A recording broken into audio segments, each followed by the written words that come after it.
sir. What's up, everybody? If you're in the place to be, we are live. Shout out to everybody in the chat. We didn't readjust this camera after you made me move over, but it's all good. So now I am off to the side of the screen, but you know, you get that nice view of our nice keyboard right here. That keyboard right there. That is from Philly International Records right there from their studio.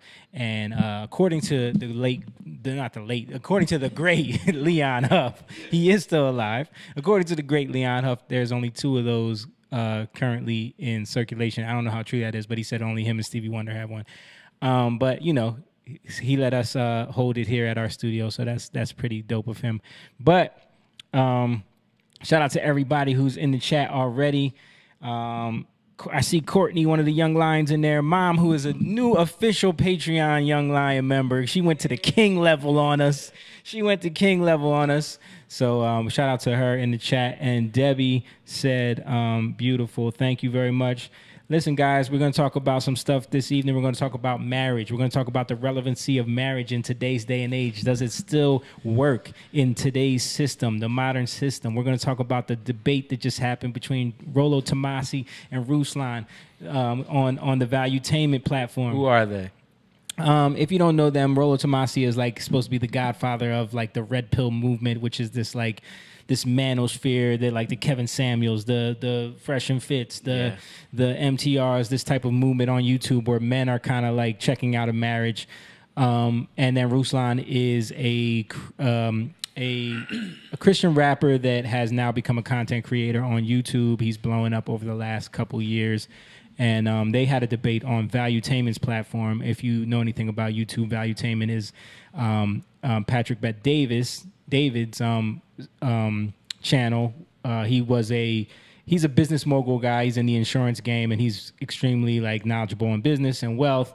And he kind of created his channel around that, about bringing value to in the business aspect. But then he started getting into other content, politics and stories, and interviewing people. And now he has a really successful podcast. And so there's just a lot going on in YouTube. So everybody's kind of like mixing it up and mingling together. And they all 3 came together and did a debate between Ruslan and Rollo Tomassi about if marriage can still work in today's day and age. They were debating on the fact of like, how can he be a Christian? And we'll get into all of that. Yeah.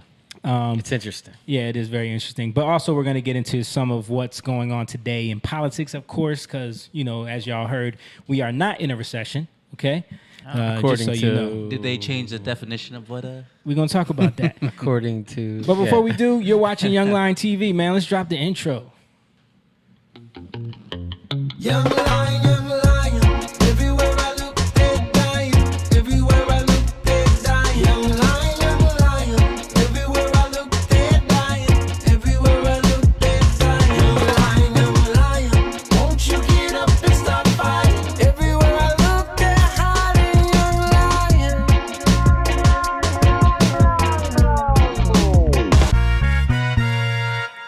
Yes, sir. When you see that intro, you know it's Tuesday night because you know we are live in the studio. We're running a little late today because we had a lot of setup to do and a lot of things going on, but it's all good. We're here and just got back from Atlanta over the weekend. Interesting trip there, pretty successful trip. You know, we had to do a little warfare out there. There was a lot going on in our hotel. We won't get into the specifics because that's just a whole nother long story. But before we get into anything, I gotta shout out everybody in the chat. I gotta shout out George, who just popped in. Lena, she said, "Hey, my loves." George said, "What up, fam?" What's up, Lena? You know, we're waiting for those 2 to become official members on the Patreon. You know, there is a $3 tier. You can just jump on there. And you just got a new job, George. Listen, we are really trying we're trying to expedite our expansion of this community. You know, because there is some value being created here that we want to bring to you guys. So. You know, the more people that jump on and support, the faster that can happen. We got a lot of big plans and ideas and things that we want to start growing. Even involving on the music side of things. You know, we got some stuff coming up that we're excited about. A lot of new music in the works, and all about value. Yeah, it's about value, man, and we're trying to bring that. So if you guys appreciate that value, you know, support it. Hop on that Patreon. You know, become a part of the inner circle, part of the pride of the Young Lions, as we like to call it. But if you don't want to do that, you can also just throw a donation on the Cash App if you want to. It's just Young Lion TV on Cash App.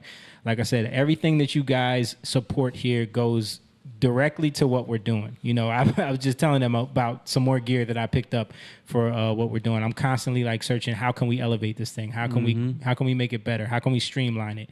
We got a lot of big plans for the new studio that we're about to move in real soon. So, you know, just stay with us, guys. There's a lot coming. I promise you. I saw Eugene Bayawa checked in. Oh, Eugene. Eugene, what's up? What was that? Kicking my butt. What does that say? Oh, he said Bill's kicking my. Oh, Lena said that Bill's kicking my butt. Yeah, I hear you. Listen, don't support if you can't. Trust me. I'm just saying, if you can, if you want to support what we're doing, get with God. And if you can't, if you can't do that, listen, hit that share button, man. Yeah. Hit that share button. Like this video. If you're on YouTube, hit the notification bell. Know when we go live. We're going to be putting up more content than just these live streams. I promise you. I know we've been saying it, but trust me, we're working on it. She said, actually, wait a minute, not wait a minute. Wait a minute. You said there's a $3 tier. I'm telling you, I try to listen. We're not trying to hurt people out here. Like there's levels to this.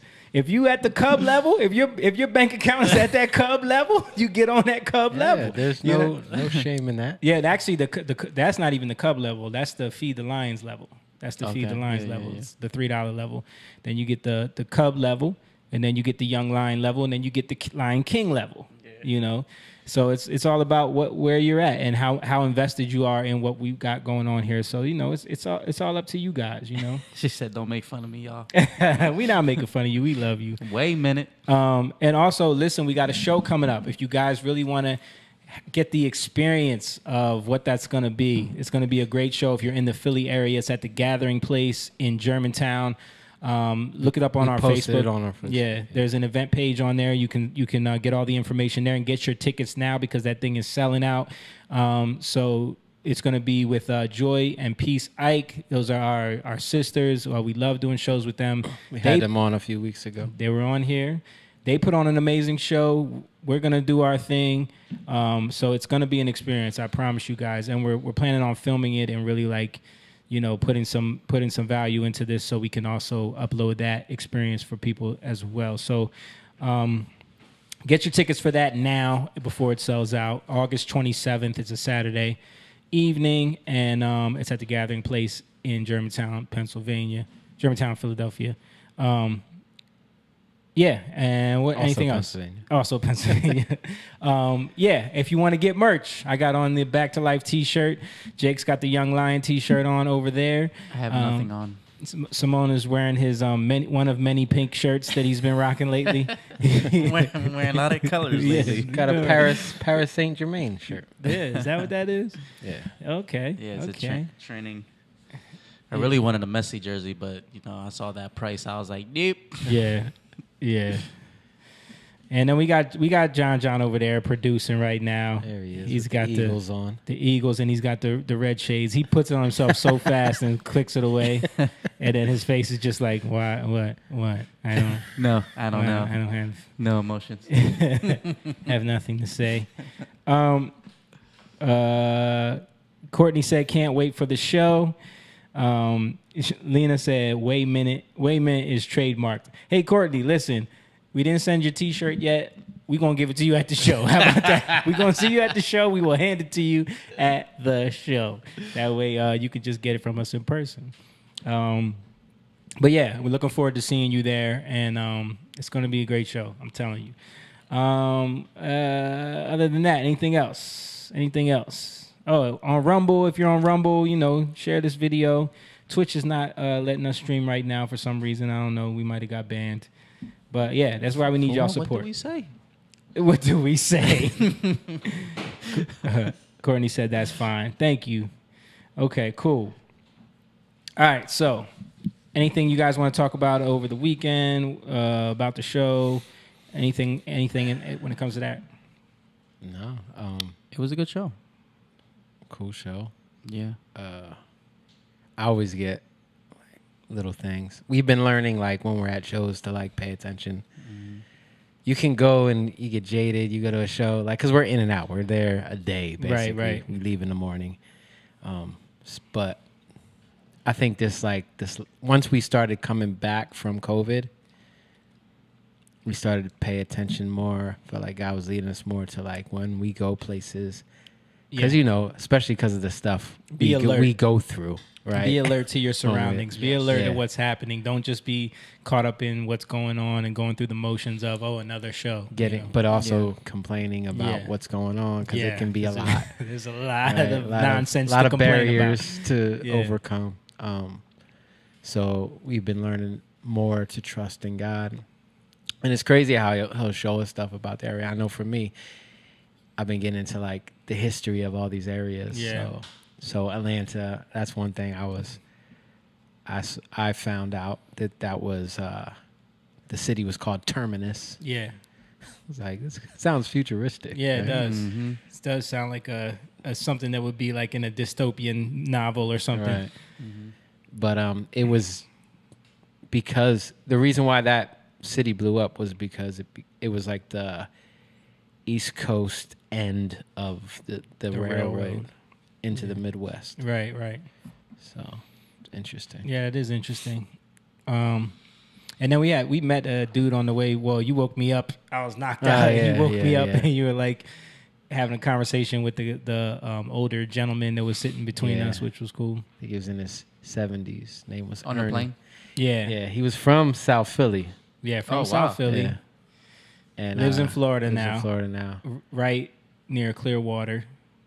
Yeah. Yeah. So we ended up talking the whole time. Yeah. Then I woke Jamie up because the interesting thing was his wife was Trinidadian. Yeah. Oh. Yeah. So Yeah. They- So he was asking questions about Yeah. that, and but it was really good conversation, and that's what we love. We love meeting people, and just forming these. he couldn't believe how well informed we were about things. Yeah. Like just like what's going on in the world and you Yeah. know with the Yeah. country and stuff like I that. think that gave him hope the way he was talking to Yeah. us. And The same thing when we were I was on the elevator with that dude. Remember that huge GOP convention we were at? right. You know, you look at me. He's looking at me like, you Yeah. know, this kid is from the city. Yeah. You know, he's gotta be liberal. Right. So we ended up talking, and he was like, wow, you know a lot. Yeah. He was like, you know a lot, son. He goes, I'm like, yeah, you know, you gotta stay, you know, awake. Yeah, you gotta research. Really man. woke. Yeah, the real woke. The real woke. So yeah, that was cool. So while we were away, one of our boys, he's gotten real close to me lately. My boy Ophir, he's From Israel. He's our Israeli brother from soccer, and we got close because like you have conversations with these people. You play with them all the time. You get little connections because you like the way each other play together and whatever. So he watches the podcast sometimes. He knows he just showed up. our beliefs. Did he? That's that always happens. As soon as you mention Right someone, when you said it, they it said show up. Ophir. That is watching. funny. So he just called me right when we were setting up, and he was like, "Man, did you get my text messages from Jerusalem?" And I was like, "Nah, nothing came through." He was like, "Oh man," he was like, "I wanted to send you something," and I was like, "Oh, okay. What was it?" He said while he was out there, he was in Jerusalem and he went to like the burial place of Jesus, and he like did the whole like ritual where you like put the rock or something like that. He sent me a bunch of pictures. That's And he said he cool, did man. he did it on our behalf since we couldn't be there, which I was like, oh man, that's dope. That's so cool. So let me see. He sent me a bunch of pictures. I'm gonna pull him up real quick, but yeah, that's my boy, man. He's really trying to recruit me to Cherry Hill team. This is like he's going above and beyond right now. He's going above and beyond. At the last pickup, Chris was getting pissed off because he was like, "So you know Jamie's coming to Cherry Hill, right?" Chris texted me afterwards. He was like, "What is he talking about?" All right, so Are you considering it? yeah. So I guess this is supposed to be the coffin. Yeah, it looks like the coffin. I didn't think there was a coffin. I know. Ophir? Never Oh, heard. Fear, I've chime never in heard on that. what we're looking Yeah. at. There's a lot of stuff that, became a little twisted. So I don't know. Yeah. But they did, they built a church over where they say He was buried. Yeah. Okay. They did that a lot. The Catholic Church, Yeah. They went to a lot of these different areas and they built churches over different places where they say this happened or this happened. So. Yeah. Well, either way, I don't know if it's the Catholic or it. the Orthodox. I mean, we're not really Catholic or Orthodox, but I appreciate the gesture from him thinking about us. Oh, this you know you what I said mean? this is where they prepared the burial. Oh, okay. Nice. Yeah, man. Can he explain what the ritual was that you had to do? He said something about like you get a stone. I think that's what I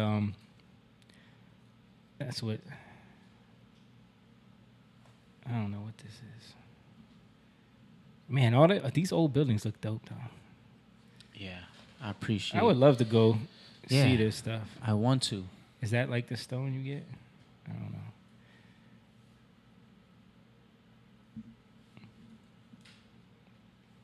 But yeah, it's cool, man. That's my boy, man. That's my boy. He said, I'll explain it via text. All right, dude. No, I know he's tired. He's jet lagged. He just got back. Oh, so wow. Oh, wow. I know he's jet lagged, man. Don't worry about it. You can tell me about it at soccer. We'll talk Yeah. about it another time. Tell but I us appreciate about it. I I'll be there. appreciate the gesture though, man. I really appreciate that. Shout out to Ophir, man. He's a good dude. Our Israeli brother. Lena said, Jamie, Jake, Moon, did a lion just roar? Did it? I don't know. Huh? I don't know. What you mean? What you mean by that? Yeah. Ophir? You got to explain yourself. Yeah, what do you mean? What do you mean, Lena? Just a small gesture from a Jewish to a Christian friend. That's right, man. Yeah. She said, Oh, because I just fed him. Oh, so you just became a "Oh, member? okay. There we go. okay. There we Nice. go. Oh. There we go." Shout out To Lena, who is officially Oh. a Young Lion Patreon, Mess. man. We need to get like one of those alerts like they be having on Twitch where you just we like, need to get a roar. Yeah, we do need to have a roar. Let's get a roar button. We steal the roar from Thundercats. That sound when at the end of the song. Yeah. Thank you, Lena. We appreciate that. Thank you for the support, man. We always appreciate you guys' support. Brother James in the house. James, what's up? James just finished my bathroom, man. Yeah. Got it built right over there. It looks really good too. I can't wait to see. Yeah. All right, so let's get into some stuff before we get into the main topic about marriage and red pill and all of that. Let's talk about this idea that we are not in a recession right now. So you guys know that the White House came out for years, for decades, the conventional definition of a recession was 2 quarters of negative growth, or you know what I mean? Yes. Yeah. Backwards growth. So, and then I'll play a couple clips. This is Bill Clinton actually saying the same thing in the 90s. Well, a recession is 2 quarters in a row of negative growth. I don't think we're going to have that. Yeah, that's Bill Clinton saying that right there. And then you got the great Pelosi. Recession. The fact is we are now, and so while they may have saved the second quarter from a technical definition of recession, the fact is we are now into the third quarter, and we need to have so another young. stimulus package. So she's saying that in this they're talking about when they technically didn't go backwards in the second quarter, so you couldn't call it a recession by the technical definition. But she's still trying to get a stimulus. But she's admitting package. that was the second. That's the technical definition. Yes. So we know that the White House came out just last week and said that That was in 2008 with the whole housing market the housing. crash. Yes, exactly. The housing crash. So we know that the White House just came out and said that, well, that's not the definition of recession anymore. Oh, anymore. Yeah. Oh, Yeah. just that's like not- how they changed definitions of everything. Yeah. So when something doesn't fit what they need them to fit. They just can change the definition like of a it. smash mean. Yeah, right. I don't want to say the word. Right, change the definition of that because it was supposed to be something that stops you from getting a disease. Now it's not. Right. But yeah, so I just wanted to show this article from the Daily Mail. So as soon as the White House came out and made that statement, Wikipedia joins in the gaslighting. Online Encyclopedia suspends edits to its recession page after users scrambled to change definition to match Biden's claims that the U.S. is not in one. So this was all over Twitter, and if you look at the article and you look at this the source coding here, you can see that there was 22 edits made, like frantically trying to change the site the definition to match what the White House said, and then they locked the page so no one else could access it to change it back.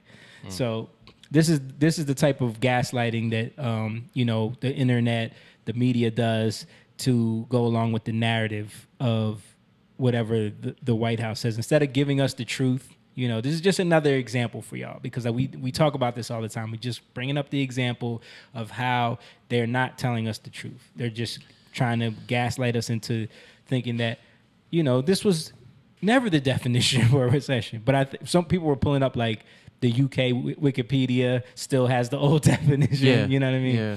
So it's just interesting when you see what they're doing here. That's what they do, is lie. I sent y'all that funny video, what was it, last week, of them trying to frame a story about a security guard. I thought it was just funny because the dude called him out. Oh, yeah. In the local news. What was that?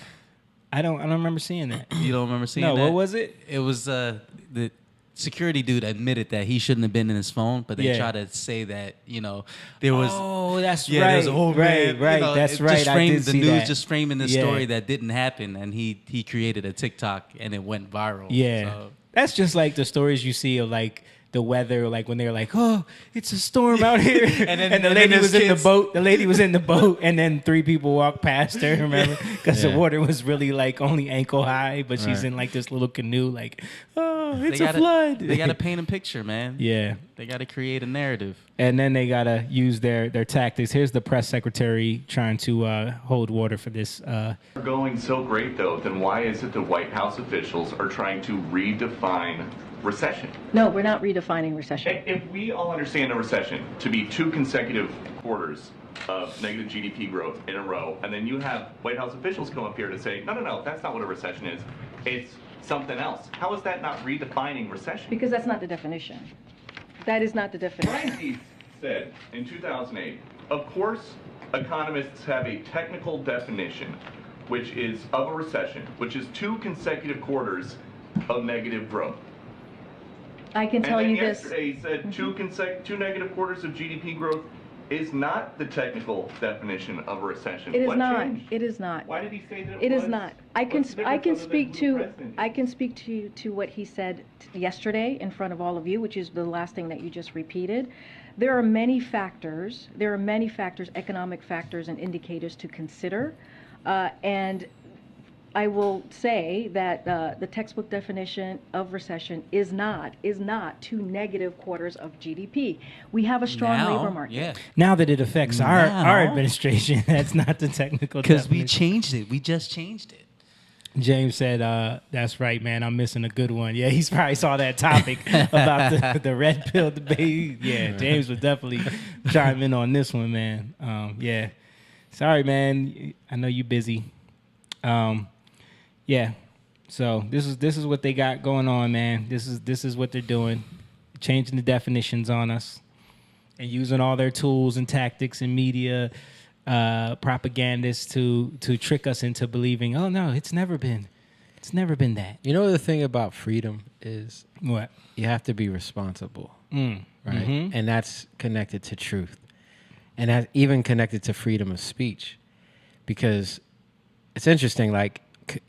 This country was orchestrated in a way where you couldn't just have control, right? Yeah. You have states, you have counties, you have towns, Yeah. and within there you have all centralized institutions, or you could say governmental centers or community forums, right? And the reason for that is because you get to challenge people, Right. right? And in that challenge, the best ideas win out, right?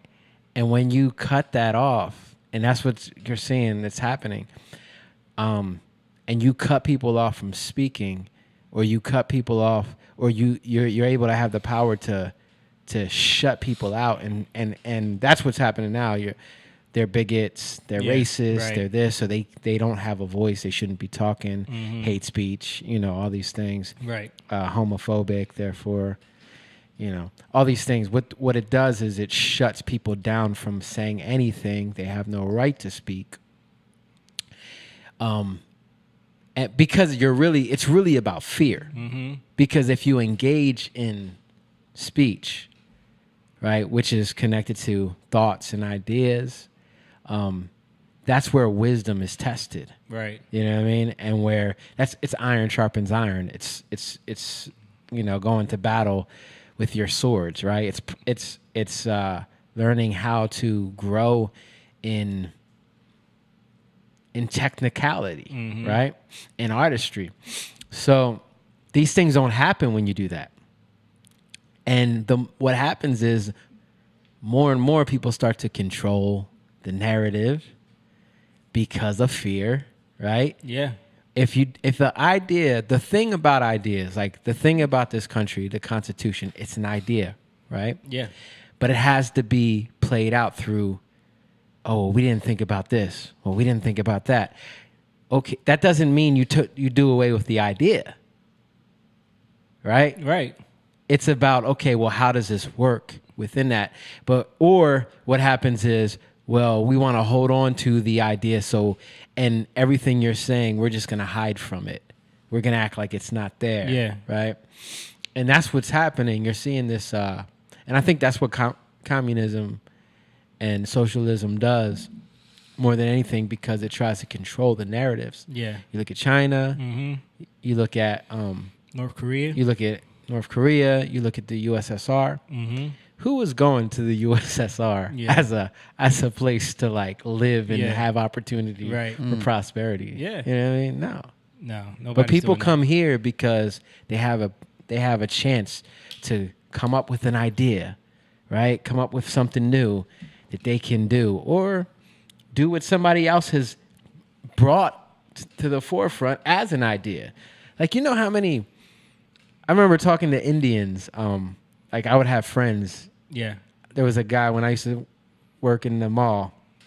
There was a Dunkin' Donuts in what was it called? Philly Mall? Yeah. The gallery, right? And I became friends with the owner there, and he would tell me what they would do, right? And he's like, yeah, a lot of the Patels would do this. He was like, that one person comes over, buys a franchise, right? They give them enough money to buy this franchise. Right. Then, little by little, they bring family over. Yep. Right. They buy this franchise. They save up money to bring somebody over. And they all work. pull it together. Right. They all save up enough money to buy another person a franchise, which then brings more people over to employ, Right. which then they save up more money and buy another person a franchise. Right. And they did this with like 7-Elevens, Dunkin' Donuts, and it was just gas stations. Yeah, these were ideas. They came about, right? You can only do that in America. Yep. You know what I mean? And you can't be mad at that. Yeah. You know what I mean? It's like, oh, that's a good idea. Yep. But it's because they come outside. They're outside, Right. and they're coming into what can we do? Right. Sometimes, like, you look at this. Why do you need to go to a mediator or a therapist or a marriage counselor or a counselor? Because you're taking an outside voice, right? Somebody from the outside is coming in. You're speaking to them about your situation. Think about this. A lot of people don't want to go because they're afraid to expose themselves. They want to cover up what's going on. They want to keep it, but then the problems stay there. Yeah. But you got to be vulnerable enough to open yourself up. Or they run. So that so that people can really deal with the problem. But then you want to you have to first want to be able to deal with the problems. Yeah. But in communist countries, like you look at China, they just cover it up because they have the power to do that. Mm-hmm. Right. In America, it's so funny. Like people talk about America, but the reason why you're talking about America is it's all open to see. Yep. You know what I mean? So, Yeah. but it can turn into a China. It You can. know? And that's It what we're can. seeing. China's buying up all this land around here now. You know what I mean? Yeah. Yeah, there's definitely a lot going on. Let's talk about this funny story about Arizona and how they're building a wall. Yeah. Oh, yeah. Why is the Biden administration building a border wall in Arizona? So we're not finishing the wall. We are cleaning up the mess the prior administration left behind in their failed attempt to build a wall. This is just like, How's it a failed Why attempt is when you stop it? but no, yeah, exactly. You cut it off. You said, cut it we're off. cutting this off, and then you say they failed at it. Yeah.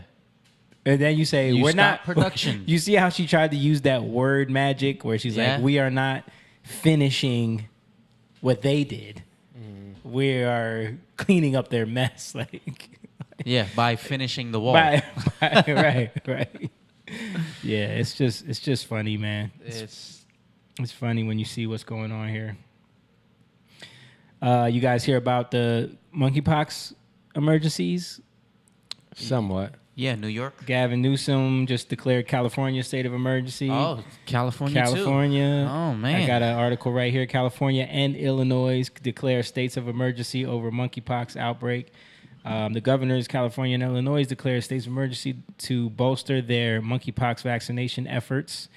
Monday's declaration comes as more than 5,800 probable and confirmed cases of monkeypox have been reported in the U.S., California, and more than 800 cases Tuesday, while Illinois had more than 500, according to data from the U.S. Centers for Disease Control and Prevention.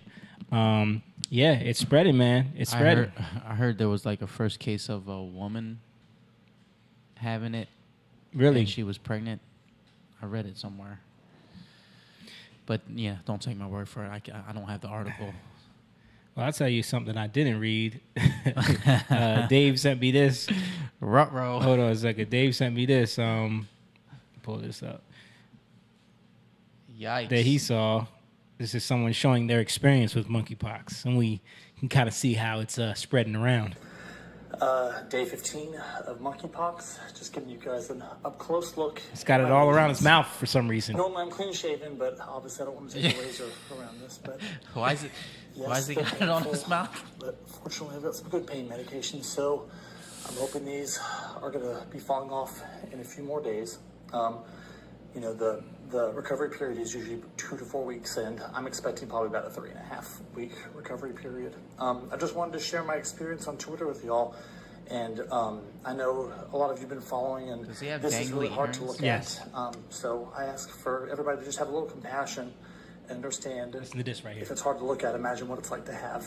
So there's a lot of people out there that have sores not on their face but on their genitals or in their anal rectal area, and they're going through some serious pain. These aren't people who deserved to get a virus.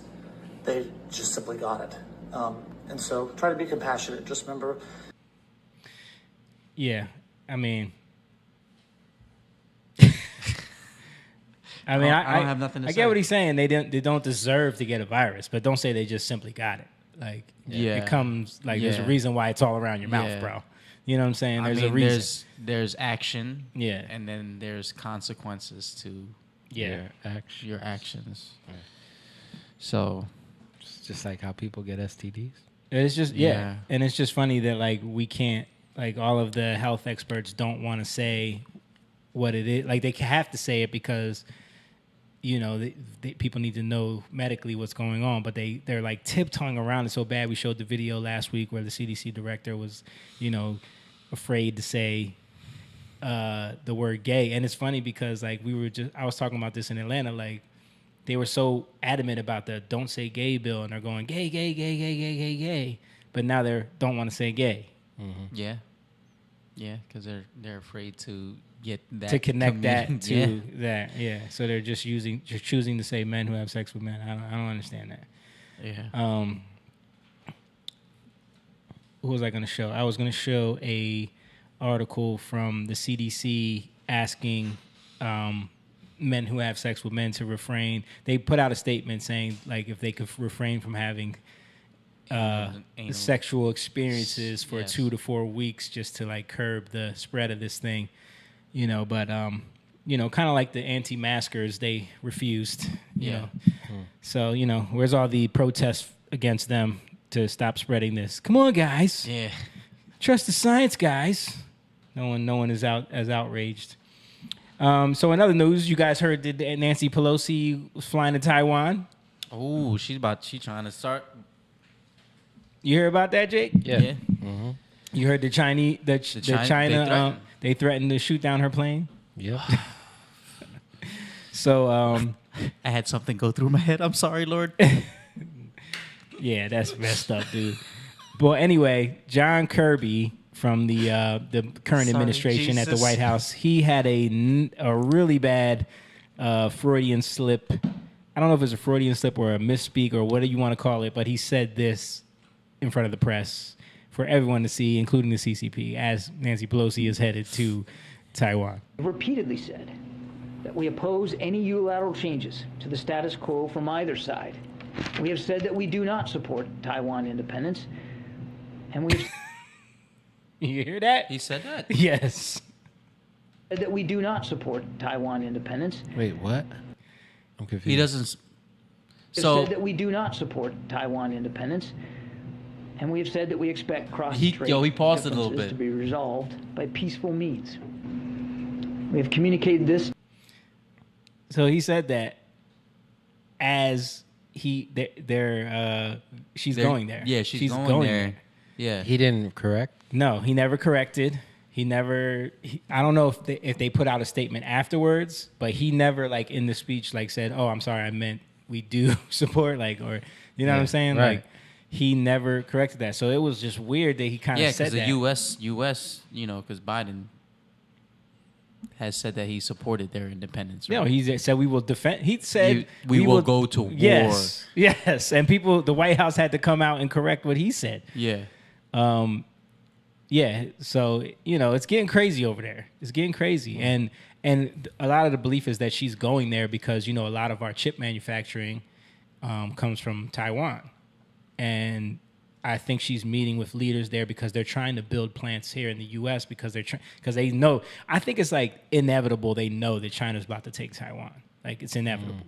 So if that happens, dude, and you look at the car problem now with chip shortages and like the computer problems, dude, it's gonna get 10 times worse. So I think they're trying to like a last-ditch effort, avoid that, meet with leaders, see what we can do to build some factories here. And then this guy slips. Yeah. I mean, this is the. It's such a game, isn't it? A game. It is. It really is, man. It really is.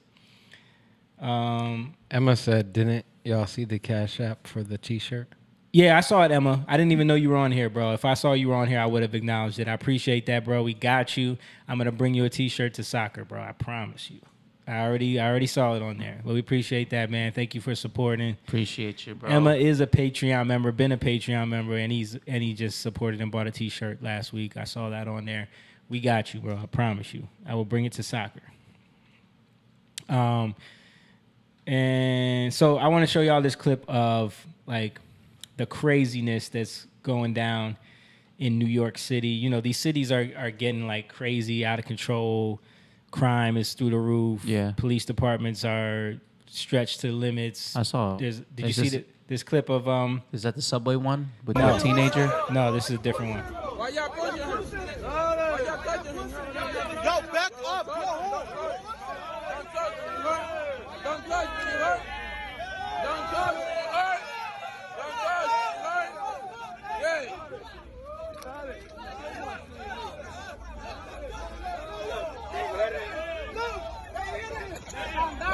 Están dando, ve. Es un abuso. Es un abuso. Es un abuso. Es un abuso. And they just start throwing bottles at the cops.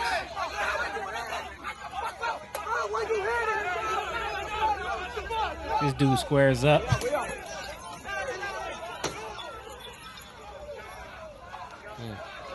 And they don't want to use lethal force. Yeah. A lot of Dominicans. Like, yo, it's just totally. This is like watching a clip from Joker. You know what I mean? Like, yeah. Yo, why y'all still hitting him? Dark look, Knight. look. Yeah, is this Gotham City for real? Like, Yeah. things are devolving into chaos, man. These cities, man. Listen, It's because like it's all this stuff is happening. Cops are scared to do their job. They're like what do I do? What do I do? And then they don't respect the cops, and it's like I mean, not only that though, cops have, especially in the cities, have gone overboard a lot on a lot of people. They don't. There isn't a good relationship between the people and the police because the police have taken advantage. There's many of incidences where police have taken advantage of their authority. You know what I mean? That's what humans do. Yeah. Courtney says, my brother has been a Philly PD for 25 years, and because the city is getting too crazy, he's retiring. Wow. Yeah. I mean, Philly is getting crazy. Philly's too. crazy. Yeah, it is. It really is, man. Yeah, if you're in Philly, man, pray for Philly. Yeah. It helps. Yeah, I think it's a bunch of stuff. I think it's a breakdown. I think it's Democrat. I think it's. Let me just address Lena real quick. She said, "Wait, do I get a T-shirt for signing up? If you sign, you got to sign up for more than the $3 level to get a T-shirt. You know what I'm saying? But yeah, We love you, Lena. we love you. We love you. We'll give you a T-shirt because we love you. You've done enough support for us over the years where you deserve a T-shirt. So we got you." But no, the free T-shirts come with Courtney got the $20 level. That comes with a free T-shirt. So, but yeah, go ahead back to what you were saying. Yeah, She said, "Oh." So I was saying, like, there's a lot of issues. Like, it's not just one simple thing. It's not. It's very Yeah, it is. complicated. But it has to do with like the whole defund the police, Yep. immigration, the tactics of the democratic policies in these cities that lead to these things, because they actually take away the respect of the police. Yeah. They're the way they run stuff. And they don't hold the police accountable. Right. Because they put a lot of They don't hold the police yeah, accountable. they put a lot of hierarchy in place where it becomes a good old boys club and they look out for each Right. other as well. And then you have these police unions in place where a lot of these police officers get away with doing whatever they want, and they lie for each other. They cover things up. There's a lot of corrupt Yeah. cops in that system, and the cities are the breeding ground for that. Right. You know. I know with Camden, it went through a lot of police reform Yeah. a few years back, and it was pretty bad. Like, we used to joke about how bad it was. Yeah. It was a lot of corruption. We used to joke about, like, all you do is see these guys on their phones. Yeah. They don't do anything. But that changed a lot over the last, I'll say, like 7 years. Yeah. It's been Things have changed. yeah. So, but it's about, like, again, it's about demanding it. It's about praying. It's about all these things. You gotta pay attention to what's going on. You can't just complain about these things. Yep. And stop voting for these people. You got to Yeah. get involved Get involved, locally, man. You Yeah. got to get involved locally. Police chiefs get voted in, don't they? Yeah, they Yeah. do. So it's They like do. you have to make changes there. If Yeah. you see that these departments are not, treating the community as they should, make changes. Yeah. Yeah. So Police chiefs, mayors, commissioners, don't they get the city councils. Yeah. All that. They all get the, voted D, in. the School board. DAs? The DAs get voted in. Yeah. So it's like you have to get involved at those levels. Man, I honestly think, and maybe I'm wrong for thinking this, but I just think cities are not a natural way to live. Like big giant cities with all these people piling in on top of each other, needing tons and tons of resources. I mean, not going to say you don't have any validity there, but that still doesn't negate the fact that you can learn how to bring some kind of society, civilization out, because it's going into straight depravity. It is, You know, but I like- think like, do you ever see the Mouse Utopia experiment? Didn't we play that on here before? We did. Yeah. Yeah. There's something to that, man. Like when you have so many people in one place where there's so many resources at your disposal, it's like it's inevitable that eventually it's gonna devolve. You know what I mean? Just because it's a breeding ground for that. I mean, when you think about, look at the pandemic. Who was the most vulnerable? Cities, man. Like if there was a military attack or any type of like, they're warning about. You see New York putting out these the these bomb PSAs about nuclear attacks and what to do. A bunch of nonsense, by the way. Yeah. Talking about getting your basement. Like who in New York has a basement that's not a billionaire? You know what I'm saying? Yeah. Like, but think about that. Like if you're in one of these major cities, man, you're vulnerable. If a major natural disaster happens and the supply chain lines are cut off, who's going to be the first ones to major cities? Like, Yeah. So I mean, to me, it's always like, there's something not It's normal about that. disconnected from how to grow food, how to make food, or even where food come from. and so dependent on the ecosystem of that city Yeah. to survive. You know what I mean? Like, it's just, I don't know. I don't know. It's not. Yeah, me. I mean, you look even in terms of, like ancient cities, the walled cities. Yeah. How you would starve them out. Mm-hmm. You surround the city, Yep. cut off the supply line, Yep. all that stuff. That's what That's they what would do. Yep. All right. Give me some acres and some goats and chickens. Yeah. But You even then, working on that. you got to be able to defend that. You know what I mean? Yep. Yeah. You got to be able to defend that. Well, while all that is going on, let me show you what the great, we just showed a video about what's going on in New York, right? One of their great congresswomen, up and coming stars, rising stars. AOC. Let's see what she's focused on. I saw the video, but I didn't watch The it. people who change what people think are artists and drag queens. And let's not forget who threw that first brick at Stonewall. Yes. That is what led to us passing the Equality Act in the House in this We got the term. music behind Marriage it. equality. It starts with you. I mean, you're patriots. You are. You are.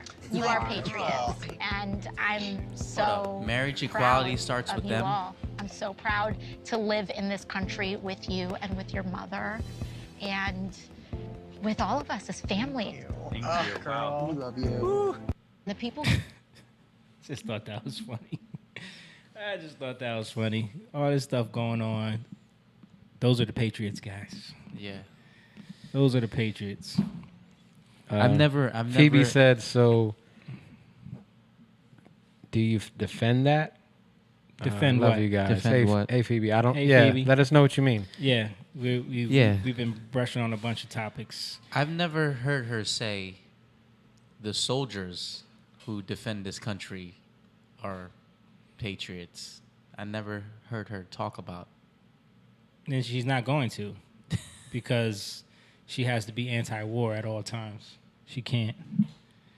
James Garcia said the politicians actually want this to happen. How else will they justify the budget hikes?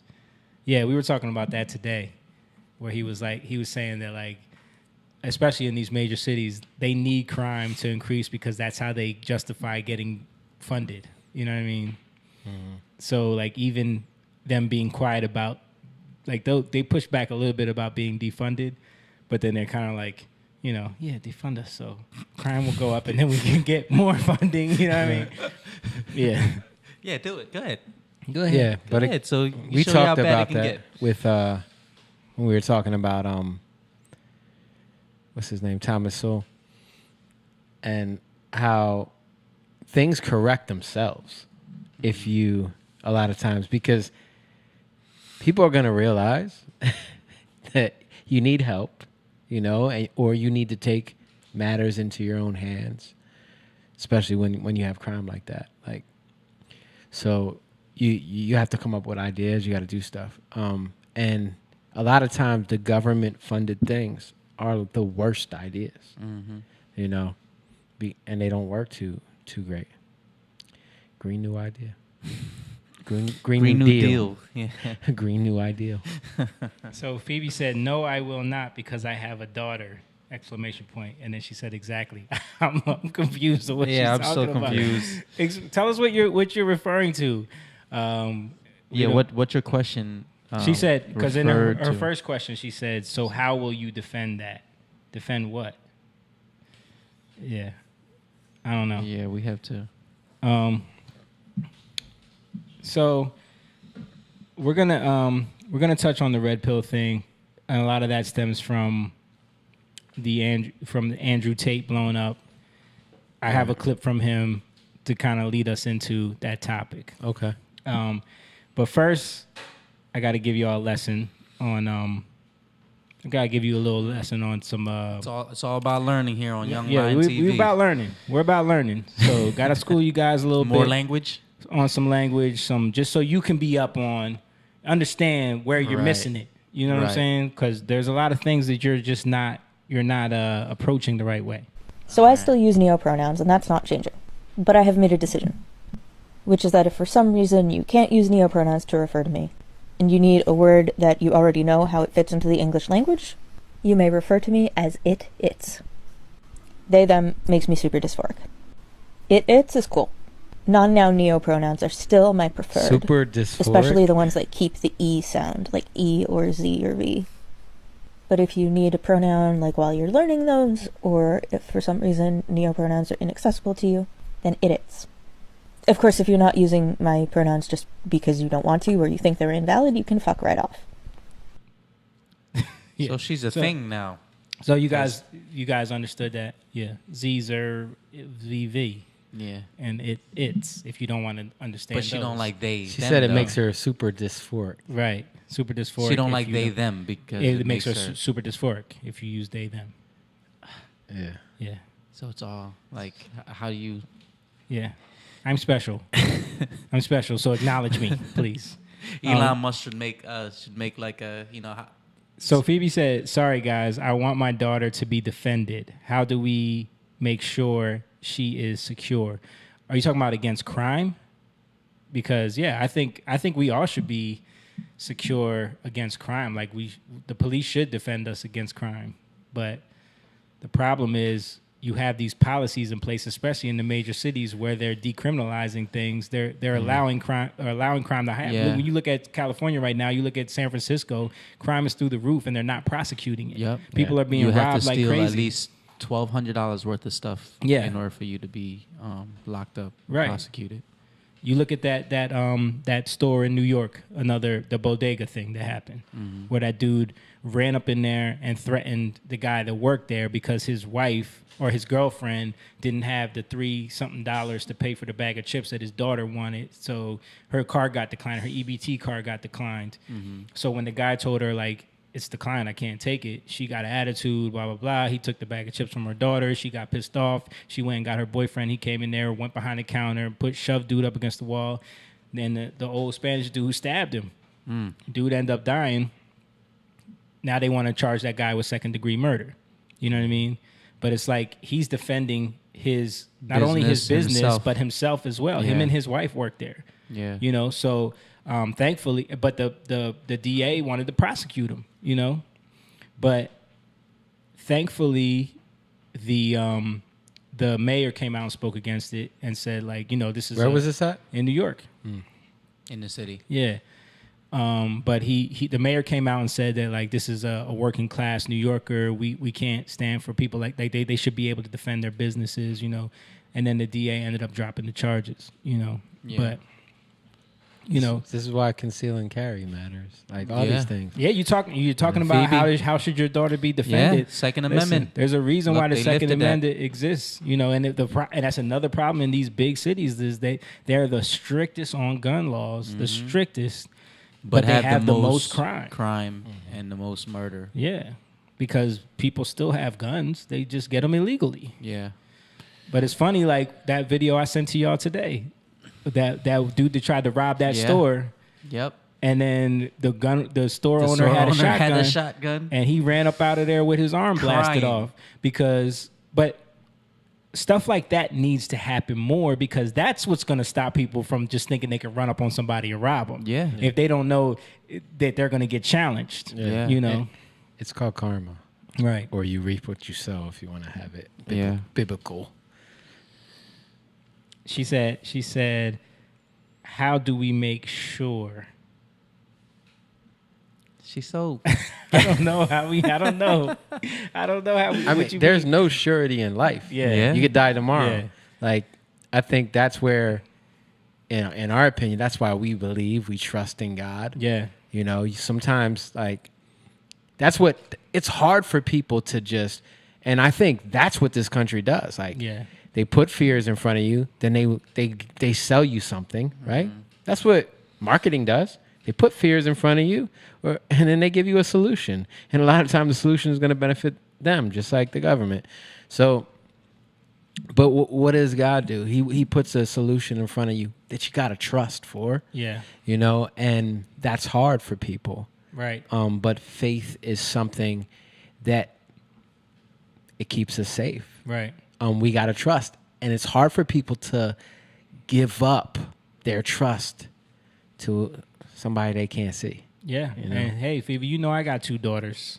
You know, I know you love them too. So I think it's also important for us to raise them to understand the importance of having strong men in their life, because those are the ones who are going to protect them. And like your daughter has a good one now, you know, in her life that is, I know for damn sure he's hell bent on protecting her. So like that's important as well, for our daughters to be raised up with strong men, strong leaders, so that they don't put themselves in vulnerable in a secure positions. place. Yeah, right. Exactly. My daughter's not scared. My kids aren't scared because they're in the safety of their homes. They're in the safety of their parents. They don't know nothing about fearing anything in terms of that, because they're not around it to see it. Right. Yeah. Right.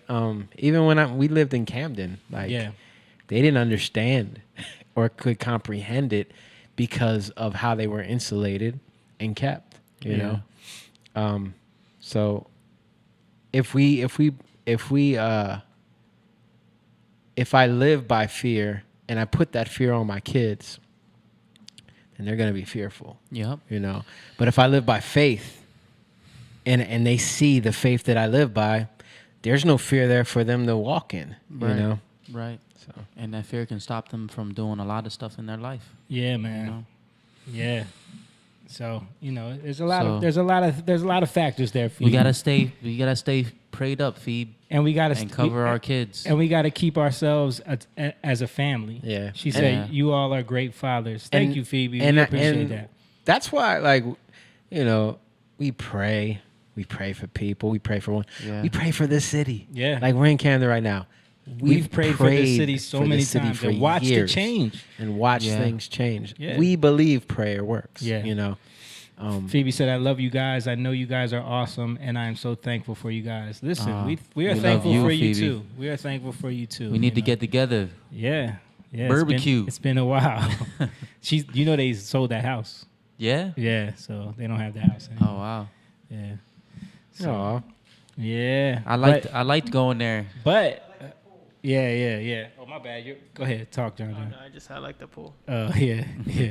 Are they closer? Did they? Where? Well, Caitlin moved closer. They live in Browns Mills. Where's Browns Mills? It's like up in like Burlington County. Yeah. Oh, okay. Off of 130. But he lives like out in the woods. I like their house, like where it's at. He's got like a bunch of bamboo and like right behind his property, like this little bamboo That forest. bamboo will grow. Yeah, baby. I know he's trying to keep it from growing into, but it looks dope. It's like a little forest, and then he's got a little pond with fish in it, and he's got a nice little backyard, little chill spot. Nice. Yeah, so he wants to, of course, do some stuff over there. So I heard bamboo grow like a foot in like 24 hours. Something crazy. Yeah. it doesn't grow for like 5 years. That's why when it's you like plant it. it's illegal though. I thought it's illegal to have bamboo because It depends where you're at, I think it depends. Yeah. Remember when they had all that bamboo next door? Yeah, that's right. That thing That's was, right. You forgot. Remember how that forgot thing was about growing that. everywhere? Yeah, it gets crazy. Phoebe said, "No worries, I have a little ranch now." She said, "I'm divorced now." We know. You think we don't know about that? Yeah. Speaking of divorce, Speaking of divorce, what? That's a good lead. We're talking about marriage. We're about to talk about marriage. We're about to talk about marriage. About to talk about the important. Does marriage work? So we're dealing. So Phoebe's on the stream. She's divorced. We're dealing with Simone, who's about to be divorced. What date? Completely. Next week. Next week, Simone's divorce will be finalized. So there's this huge debate going on YouTube about does marriage work in today's day and age with the current constructs of society, the way that we have it, because they feel like marriage is an archaic system, right? And then there's this guy, Andrew Tate, who's blowing up all over social media. His clips are everywhere on TikTok. Have you seen this guy, John, Andrew Tate, on TikTok? No? Well, I'm surprised because like he has this whole system in place where he's like getting people to pay into a system where they become affiliates and they post his content and then they get paid off of his content, but also he gets paid. So it's just flooding especially the internet. YouTube and Instagram And TikTok. It's flooding everyone's like streams with his content. Yeah. So he's been on all the platforms now. So this is him with the Nelk Boys, who did the Trump interview. I remember if you guys know the Nelk Boys. That's Dana White's at the golf people's thing. Yep. Yeah. So he's talking about he's not talking about marriage in this. He's talking about Christians in this. So that's why I wanted to play this clip, because he's making a point about Christians. Go too far the other way and just become fucking soft. Yeah. There's going to be a lot of like he curses a lot and everything, because I know in the Quran and stuff, like you could have up to 4 wives and stuff. So I've seen you talk about it a little bit, but I would like to know like what you think about it. I think it's the last religion on the planet. You think it's the right religion? I think it's the last religion. So if it's the last true religion on the planet, then it has to be the correct one, because I don't think How is it the last one? It's the last religion because no other religion has boundaries which they enforce. If you will tolerate everything, then you stand for nothing. If your book says X, but you refuse to say the book says this, I'm sticking to what the book says. Doesn't matter what the subject is, right? I don't want to get us banned. I think everyone can work it out. If you're a Christian, 99% of Christians are ignoring every single rule inside the Bible every single Christians day. interpret the Bible, you're saying? Like they like pick and choose what they want to They'll saying? try and say, I interpret it differently. I believe in God, but I don't believe in that part. That's not what the book says. It doesn't say ignore half of me. It says follow me. Only Muslims follow their book. No, true. So they're the last religion. Yeah. Who gives a shit if Christians come along and say, I'm a Christian, Give a fuck. You ignore the Bible. Well, isn't there a lot of Muslims that don't follow the Quran too, though? I'm sure there's a lot of Muslims who don't completely follow the Quran. But I'm saying that if you were to go out there and try and find Muslims who live true to the Quran completely, you can find them. Yeah. You ain't going to find a I think single... you can find Christians. No, you won't. Bullshit. Yeah. Bullshit. Muslim religion, I mean, not to even, no diss on any religion, but like, dude, you're not going to find a Muslim slut. Like, that's right. Like a woman that's a Muslim that's a Bro, you put me in any fucking church. Give me the hottest church. There's girl. Muslim sluts out there. I'm sure there are, but I'm saying the point he's making is you can find a bunch of women who adhere to Islam who are still virgins to the age of 25 waiting for an arranged marriage. Oh, yeah, 100%. You will not find that under Christianity. 100%. I think you'll find some. Yeah, you could find a couple. Bullshit, but you're right. bro. There's probably more Muslims that follow. There's more devout Muslims than devout Christians. Christianity has no power left. It's a power. Even the Pope is up here talking about, and I want to make this very, very clear. I'm not fucking anti anything. I'm not homophobic. I don't give a fuck. I'm talking about what the book says. If the book says man and women lay together, and then the Pope is going to stand up now and say that you can be a gay preacher, the book doesn't mean anything now. So the whole religion doesn't mean anything. So the rules don't mean anything. If you're tolerant of everything, you stand for nothing. The problem is with religion is that it naturally needs to be intolerant. For a religion to be a religion which is and go too far. All right. So this is why this dude is kind of blowing up, is because he has that alpha energy. He's a kickboxer, and he made a lot of his money off of like webcam girls and like, a bunch of, wasn't Jordan Peterson's daughter dating him for a little bit? Isn't that the dude? I have no idea. I don't know. I think so. Okay. When she was like, off doing her thing. Mm-hmm. I think that's the dude she was dating. But anyway, but there's like elements of truth in what he says, and he says it in a way where it's like matter of fact. So he's like gaining a lot of steam in that red pill community because he says outlandish things like, you know, I'm allowed to cheat, women can't cheat, but I can cheat. You know, women should be virgins up until they get married. You know, all that stuff. You know, the red pill stuff. So, but I want to get your thoughts on what he's saying about, you know, the fact that Islam is the last religion. I mean, one thing about him is that, like, it's easy to say these things when you don't get challenged. Yeah. You know what I mean? And that's what you see a lot with his clips. I see him all the time, and it's like he's just saying some stuff, you know, and nobody's challenging him. Really, you know, like actually challenging him. So I'll say that. But also, with the Islam thing, I mean, in terms of how they do things, because it's not, Islam is about, like, it means to submit. Right. And when in that way, there's some truth to that. But I think where they lack is meaning. In every religion, where they lack is actual meaning, because Jesus is the word and he's the meaning, right? And I think he's right about that. A lot of Christians, I wouldn't go as far as he's going, because that don't make no sense. Yeah. You won't find them anywhere. Maybe because you're not looking, dude. Yeah. Maybe because you're not in those circles. That's usually what happens. Like, what he's saying is very anecdotal, right? You know, because he doesn't see him. Yeah. Doesn't matter. But so if you're looking for that, then you'll find it, you know. But a lot of Christians have become more tolerant. Someone sent a clip the other day of a Catholic church where they had a drag person come in there and do a whole speech about, you know. Right. And we talk about this, like, empathy versus compassion. Yeah. You know, compassion is different because you got to come to, like, compassion with Jesus was more about them coming to him, knowing that he is the answer to their issues. That's faith. That's humility. What is it? Your faith has healed you, right? So empathy is just like, woe is me, and I can manipulate you to feeling bad for me. Well, you're a victim, and now I feel bad for you. How can I help you? Like, that's different, you know, because now you're swindling people into helping you. Yeah. Doesn't even matter if you genuinely have an issue. You're still swindling people into helping you, right? But with compassion, it's about honor. Yeah. So you're going to somebody saying, what do I need to be healed? What do I need to be helped? Right. Right? You're humbling yourself. That's different. And I think that's definitely tried to be taken away from. But it takes that other person to be humbled, though. What do you mean? Like the person that's coming to the church. Is that what you're trying to say? Like they need to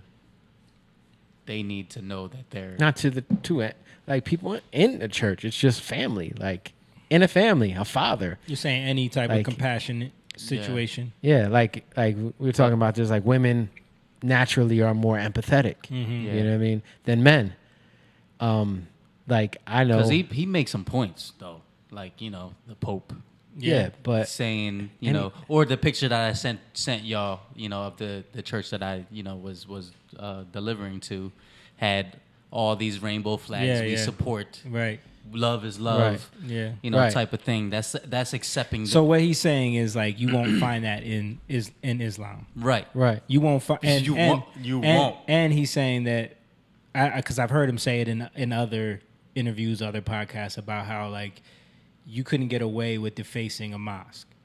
Right. You know what I'm saying? You couldn't get away with, you know, blaspheming Muhammad the way people do Jesus, like the way they just openly mock Jesus on. You know what I mean? But that's because culture. People will kill you. Like, but that's what he's saying. He's saying so. That's why he's saying like they're the only ones that really believe their religion. Yeah, which is not true. Like that's not like with Christianity, it's different. Yeah.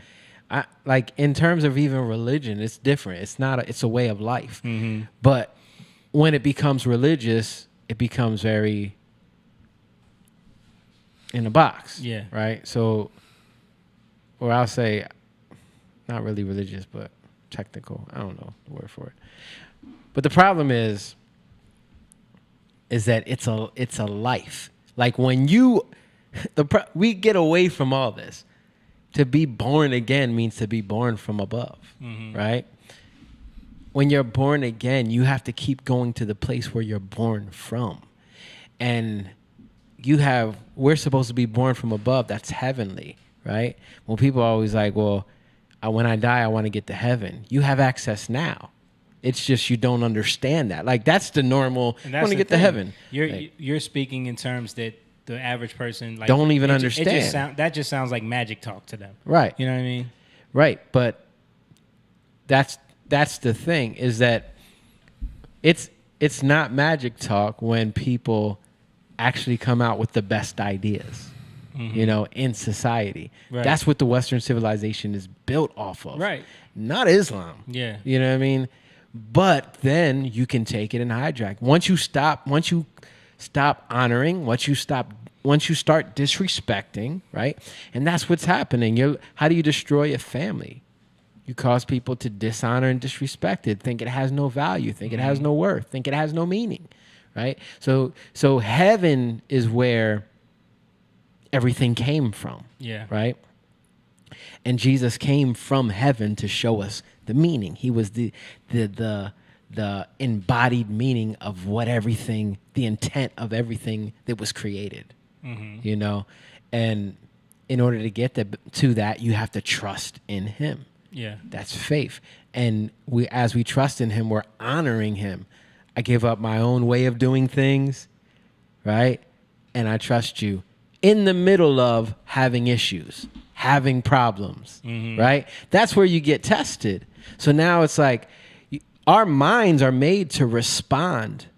Like our minds we have the sympathetic nervous system, right?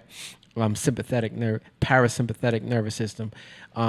You have the amygdala, the hypothalamus, right? All these, our minds are made to, when we go through problems, fight or flight responses, right? How do we imagine what's going on? When you see something happen, you imagine it from things you've been through in the past, right? So we literally... That's what triggers are. That's what triggers it. And then we stay in those cycles, right? Of how we deal with things. Yeah. And it's literally a change of your mind, a shift. You got to be able to see that. So when you think about like, because you said it's like, what did you say? Like when you're talking about heaven and it's more mystical. It's magic talk to people. Magic talk to people. I think Rollo actually used that type of phraseology. He does, yeah. But the thing is, imaginations, like America was a non-existent type of society before it happened. Right. It wasn't a thing. Like, so, the attempts to have that before failed. Right. I mean, even their attempt at it was, they didn't actually think they were going to achieve this thing. They were just like tired of, they were just fed up. And they were like, we're declaring independence. Whatever happens, happens. You know what I mean? But it started with imagination. Yeah. It started with ideas, right?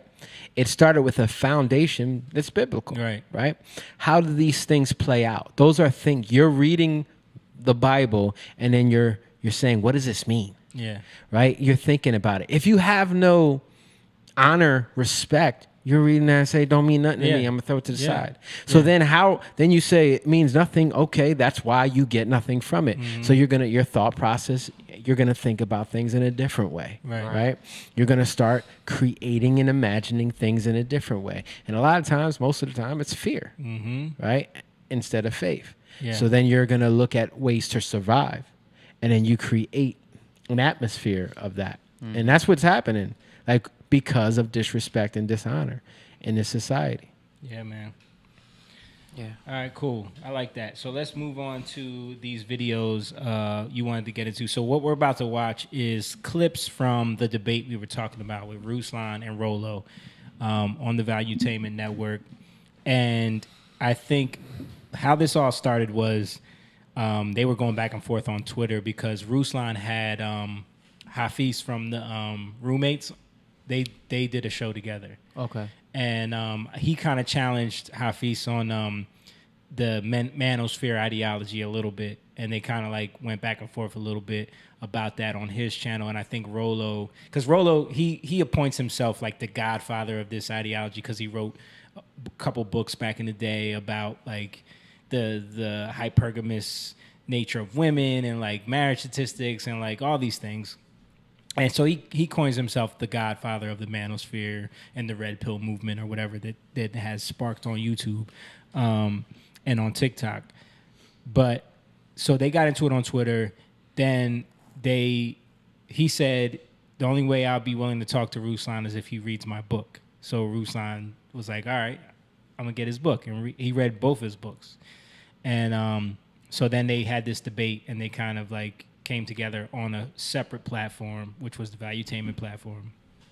And this is in Florida, and they, had this debate. So these are some clips from how that went down. Real quick, shout out to Lisa Lopez Ramos. What's up, Lisa? That's our cousin. Yeah.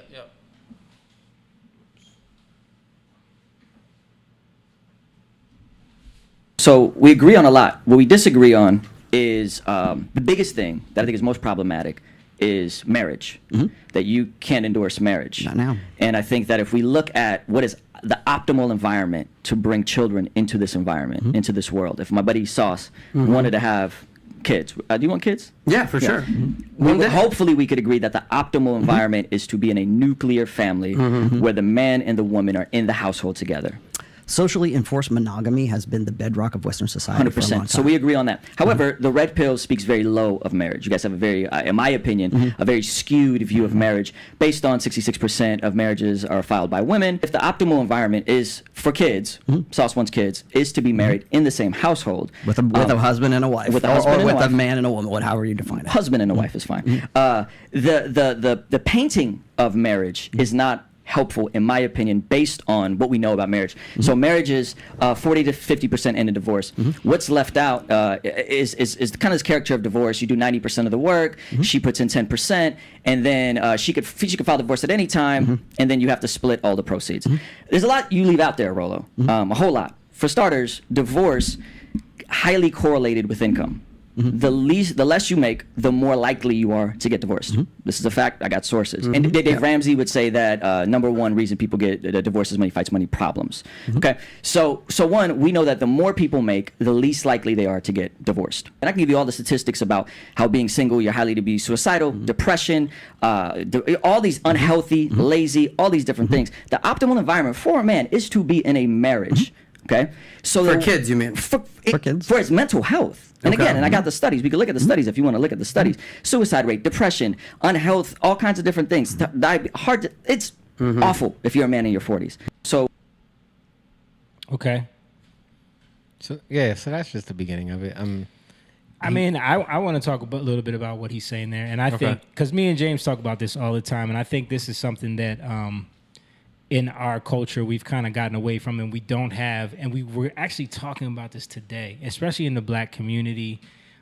We don't have a system or like a marker in place to usher young men into manhood or young women into manhood. Like when you look at young women into womanhood. I mean, young women into womanhood.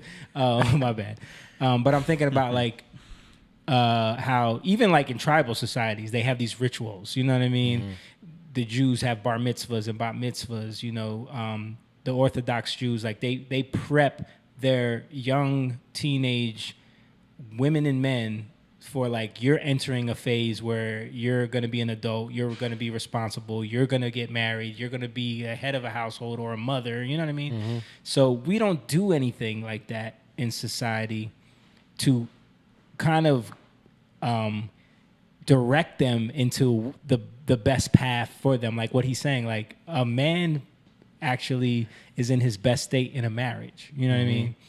We kind of usher kids into this idea of like, go to college, sow your royal oats, have fun, do your thing, and then get married. You know what I mean? This weird backwards way of handling that. Yeah. You know what I mean? Yeah. And I think what he's There's no to, preparation. Yeah. Right? There's Yeah. no, that's what you're basically trying to say, saying. like, there's no preparation. But I think like if we did it as a lot of these traditional cultures do that stuff, where it's like when you turn 13, 14, 15, 16, whatever it is, we do this event where everyone comes and says, listen, you're about to be a man. Now it's time for you to understand these things. You're going to, you know what I mean? These biblical principles. You know what I mean? I think that I don't think you have to do it that way, but there should be, the parents should be defining these things for the kids. Yeah. You know, definitely. But I think when you do it that way, it sets up almost a ritual that becomes expected. A community. Yeah, and it gets the whole family involved. It gets the elders involved, and it also has the child looking for that moment. And it because psychologically it makes you think like, all right, this is a turning point for me. You know, just having that conversation about life and the birds and the bees. It's kind of like a conversation. You know what I mean? But when you have this, like, there's a reason why they do that. Like, I can see that because just like knowing about the bat mitzvahs and you got to go to school. Yeah. You got to learn. There's like a bunch of Hebrew texts you have to know and read, and you have to in Hebrew. Yeah, you have to work your way into this thing. Yeah. Like me and James always talk about that tribal culture where you have to put your hands in the fire ants, and then they pull them out, and they're like, because they know, like, if I don't pass this, I ain't never getting laid. You know what I mean? I'll never get married. So it's like, or like you see in 300, it was like you had to go and kill a wolf or something. You know what I mean? It's like there is a reason why they made it a point to have kids look forward to that moment where it's like. And it wasn't just like, now I'm a man. No, it's like, now you're about to be a husband. Yeah. You know what I mean? Now you're about to be a father. And that kind of sets you mentally up for what's... Well, if you think about, like,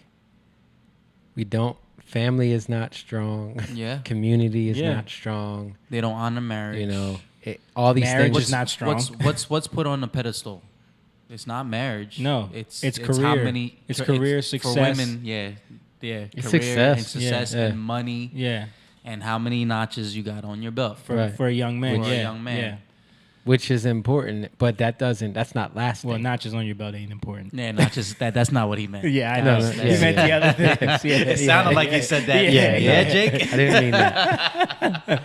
I meant the financial stuff and the success. Yeah. It's important, but it's not the important thing. And is it important to the point where that should be the focus for women? Because that's, I think, another pitfall for modern women, that they have a lie that they've been sold, and through feminism in a lot of ways, where it's like, you're going to be happier if you pursue a career and you become independent and you become successful, just as successful as a man. Yeah. Because a lot of these women are achieving these things and then reaching their mid-30s, 40s with their master's degree and these high-level jobs, and then they're realizing, like, man, there's no one wants to marry me. Well, you have a small amount of time to find somebody. Yeah. And if you want to have kids, I mean. Yeah. And not only that, your pool of prospects shrinks drastically, because now you're at this weird age where men that are at your level successfully don't want women your age. They want younger women. Right. And men that are like your age that aren't as successful as you don't want, because women are naturally hypergamous. You know what I mean? So, but it's different on average. Average, it's different when you start getting into, like, because people start to see things differently and I think even with what's his name? Ruslan was talking about that a little bit,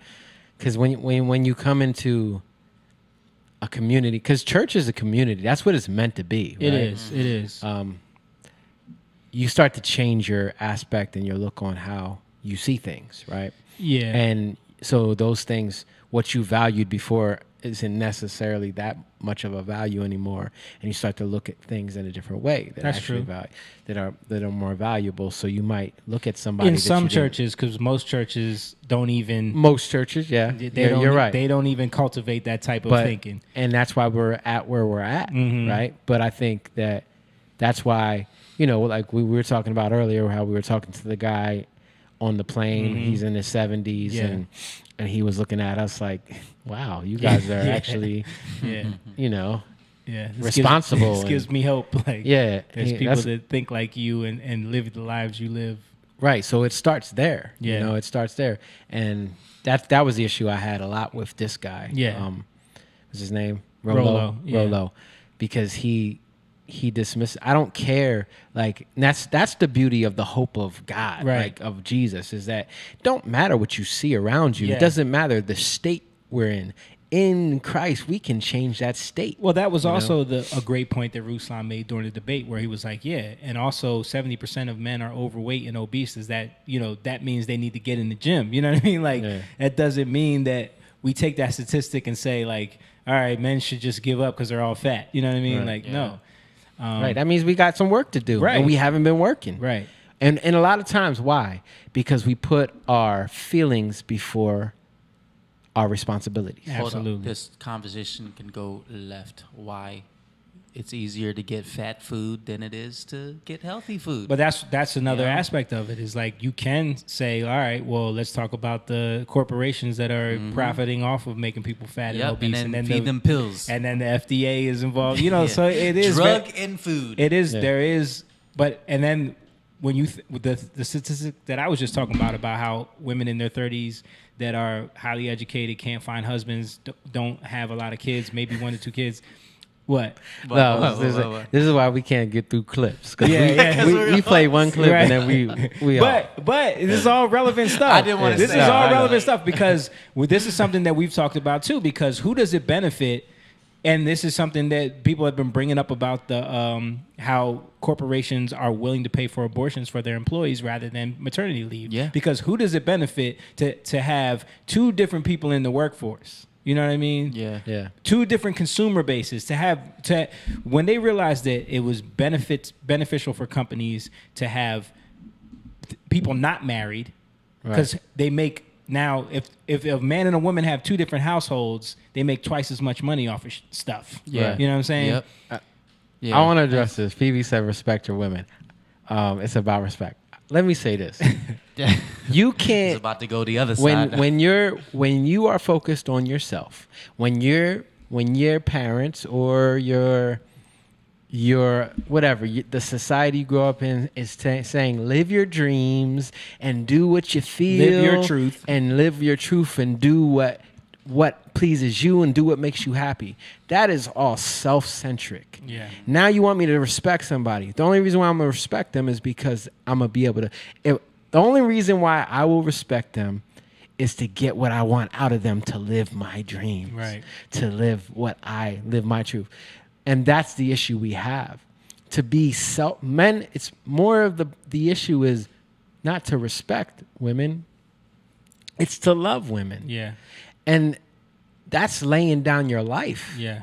Right? I'm not looking at what I need to do for myself. I'm looking at what I need to do for you. And that helps me look at myself in a more objective way, right? Where now I'm actually challenging myself because I need to love this woman, right? And when he's not talking about love, what they say, love, the rom-com loves. Yeah. No, it's fantasy Disney fairy tale love. Yeah. Right, because the moment she does something that annoys me, I don't love her anymore. Right. No, I got to look past that, right? Men easily respect. They have a problem loving. Yeah. Women love easier. So yeah, because we could easily say women need to respect their men more too. You know what I mean? Because there is this, especially in the modern post-feministic world, women are taught that they are smarter, better. Men are in the way, basically. Yeah. You know what I mean? Yeah. And they only serve certain purposes. So this whole dynamic, and this is a lot of why the Red Pill movement has gained so much steam. Yeah. Is because it's exposing a lot of that, a lot of the backwardness of this thinking. You know what I mean? So yeah, but isn't it like the way it's counterproductive? It's victimness. It too. is because then it just becomes a fight between men and women. Yeah. You know, Yeah. and then you see a lot of women jumping on board with that because they gain a lot of followers. So it just becomes this, you know, And that's not what we want. We No. want, how can we live with women? Like I just brought up earlier, men are less empathetic than women. Yeah. But men demand more respect and honor, Yeah. right? Yeah. That can be bad for men, and it can be bad for women. Right. We balance each other especially when you have out. children, Right. Because men can be more about honor, respect, teaching, and growth, and less empathetic to the point where you don't see the things that are need. unique to the one child Right. that's not unique to Right. the other child. Yeah. And women bring that to the table. But Right. then if you just let women completely go in empathy, then you get, you know, weak kids that never grow up. This is what I was going to say. You get like children that never learn how to be adults. Right. You get children that are just constantly catered to and coddled and never grow into adulthood. Right. Yeah. Men are very focused on, I got to get these kids grown up. Yeah. But women are like, yeah, but we need to nurture We need to them. do it Yeah. in the right way. Right. You know, and I need to and- make sure they're taken care of and that their needs are met. you Right. know? Phoebe said exactly. Love you, babies. And Courtney said, help women grow in love spiritually, mentally, emotionally. Yep. And then Lena said, oh, good. Y'all still live. Well, she LOL. she fell You off. wouldn't believe she fell what asleep. I just did. What'd she do? What you do? What'd you do? What you do? All right, while we're waiting for that, let's go to the next clip. Yeah. So the red pill is framing marriage as this caricature that maybe on the contractual side there are outliers where women take advantage of men, but the average case is that if you know how to make money, if you understand some of the game side of things, I would say there's some utility. And I think what you guys do a good job is you stir people away from some type of women that are, in my opinion, selection biased. So I think primarily this caricature of marriage, man, is I think very toxic. On top of which you go on to glorify how being a virgin is ideal in a marriage, which is For the woman? For both people. For the man, too? For the man, we could correlate body counts. You could. Hold on. What? We could correlate body counts. That's where I'm going to start weighing here, gentlemen. We could correlate body counts to less happiness in a sex life. The higher, more partners you have, the less likely you are to be happy in a marriage sexually. That's proven. I think If you don't know what you're missing, if ignorance is bliss. 100%. So, and on top of it, and this is the part I'm probably most bummed about, and you identify as a Christian, as a follower of Jesus, somebody, I'm bummed, Rolo, that you left out all the statistics about how unlikely you are to get divorced if you are a person of faith who practices their faith. Now, I know you're going to say that's the no true Scotsman argument. It's not. If you believe in earning wealth, you're going to do certain things to practice earning wealth. If you believe the Lakers are the best basketball team, you're going to wear a jersey and go to a game occasionally. If you profess to be a Catholic or a Christian, you do things that show that, in that you go to church, you pray, you do certain things. So when we factor all of these different variables together, when we factor in, hey, if you make more than an average person, hey, if you have a great sex life, if you maybe have a prenup, if you have independent wealth, if you're a person of faith, the divorce rate plummets way, way, way off the ground, lower body count. And that's the part, Roller, that I'm like, man, this is such a caricature of marriage that I was really bummed out that you as a Christian didn't put any of this in there with the caveat. And I appreciated you putting the virgin thing in there because I thought that was fair of you. And that's the part where I go, man, if the optimal environment for our buddy Sauce is to one day get married to have kids, why would we not tell him that? Why would we keep this information from him? Why would we omit this? Is that your goal? Is that your goal to do that? That's first and foremost is like, what do you want as a man right now? Because right now we're in the 21st century. We're 21 years into 21 and a half years into the 21st century. Okay, we're still clinging to old order ideals. We're still clinging to a 20th century, actually probably like an 18th century ideal when it comes to monogamy. We are not looking at it from a post-sexual revolution. And I'm saying for better or worse. I'm not saying this is, okay, I don't deal in shoulds, I deal in is. Okay? But you do, though, because you prescribe very specific things in your book, The Rational Man. We can get into that later. I understand but you do prescribe things, Rolo. I make a point to be as objective. I know it's impossible to be entirely objective. Right. You believe in objective truth. I have an obligation to it. But you prescribe certain things. I don't prescribe anything. I don't. Okay, we can come back to that. So let me explain something. Let him get this out. Let me explain a couple things here. Dialogue. I'm not in the business of making men better men. I'm in the business of giving men the tools that they need to make better choices, to become better men themselves. I'm not trying to be a cult leader. I'm not trying to be any kind of. I'm not. I told this to Jedediah yesterday. Is like I am. I bristle at the idea of being an influencer because to me it's like, who are you influencing and what gives you the authority to be that quote unquote influencer as it is right now? But let me just That's all understand what you're- you just said right there, and then I'll let you continue. It's almost like cause and effect. You said, I'm not here to help men be better. I'm here to give them the education to be tools. better. Well, it's the same And thing, tomato, isn't it? tomato, Rolo. You were prescribing No, certain there's activities. a big difference. So I'll explain the I'll difference. explain to you. Go. I'll explain to you why. Okay, I do not have a step-by-step program that says follow this template and you will have a great fucking life. I have nothing neither like do that. I. Neither I'm does not, and I'm- sauce. I'm Neither not does saying that. PBD. I'm not saying that you do. I'm saying that that's my approach when I write any book, when I do any show, when I write any essay. It's not about here's what you should do. Here's what is happening. What are you going to do with this information? Okay. So the red pill. Yeah. Yeah. So you see what he's doing. Ruslan's getting it. Dude, Ruslan's giving came it to him. prepared, bro. Yeah. To the point where after the fact, Rolo went on his own live stream and basically was like lying, accusing him of cheating. Said he kept looking at his watch. One of his boys, his producer, was in the other room sending him answers to giving What him Ruslan said? giving him Wow. stuff to say. Like he went that far because that's Wow. how bad he got beat. You know what I Yeah. mean? Yeah. But what he's saying here, real quick, let me just John. I just gotta say it because I put out John's on keto right now. I know he's probably really hungry, and I put out them sun chips, and he just looked at me like. Sun chips are like one of my favorite chips. Cheddar too. He looked at me like, dude, no, you did not. My Heard that bad, dude. bag, like, oh, Just smell that cheese dust in the air. Anyway, what were you saying? what was I saying? Because you just threw me. About the clip. So what he's saying is that he doesn't prescribe anything. Yeah. Right. But he gives people information. Yeah. You're still influencing people. Mhm. Like and that's the And issue. he's doing like- it on purpose. And he's doing it on purpose. And he wants to like. It's almost like he's trying to be holier than thou. Yeah. That you're an influencer, but I'm not. And also trying to take away any responsibility from himself. Exactly. Yeah. Of what he's doing. And I will point this out also. The reason why Ruslan really wanted to debate him is because in his book, he professes to be a Christian and a follower of Jesus Christ. Right. So he's pointing out the hypocrisies in what you teach Right. and what you say you believe in.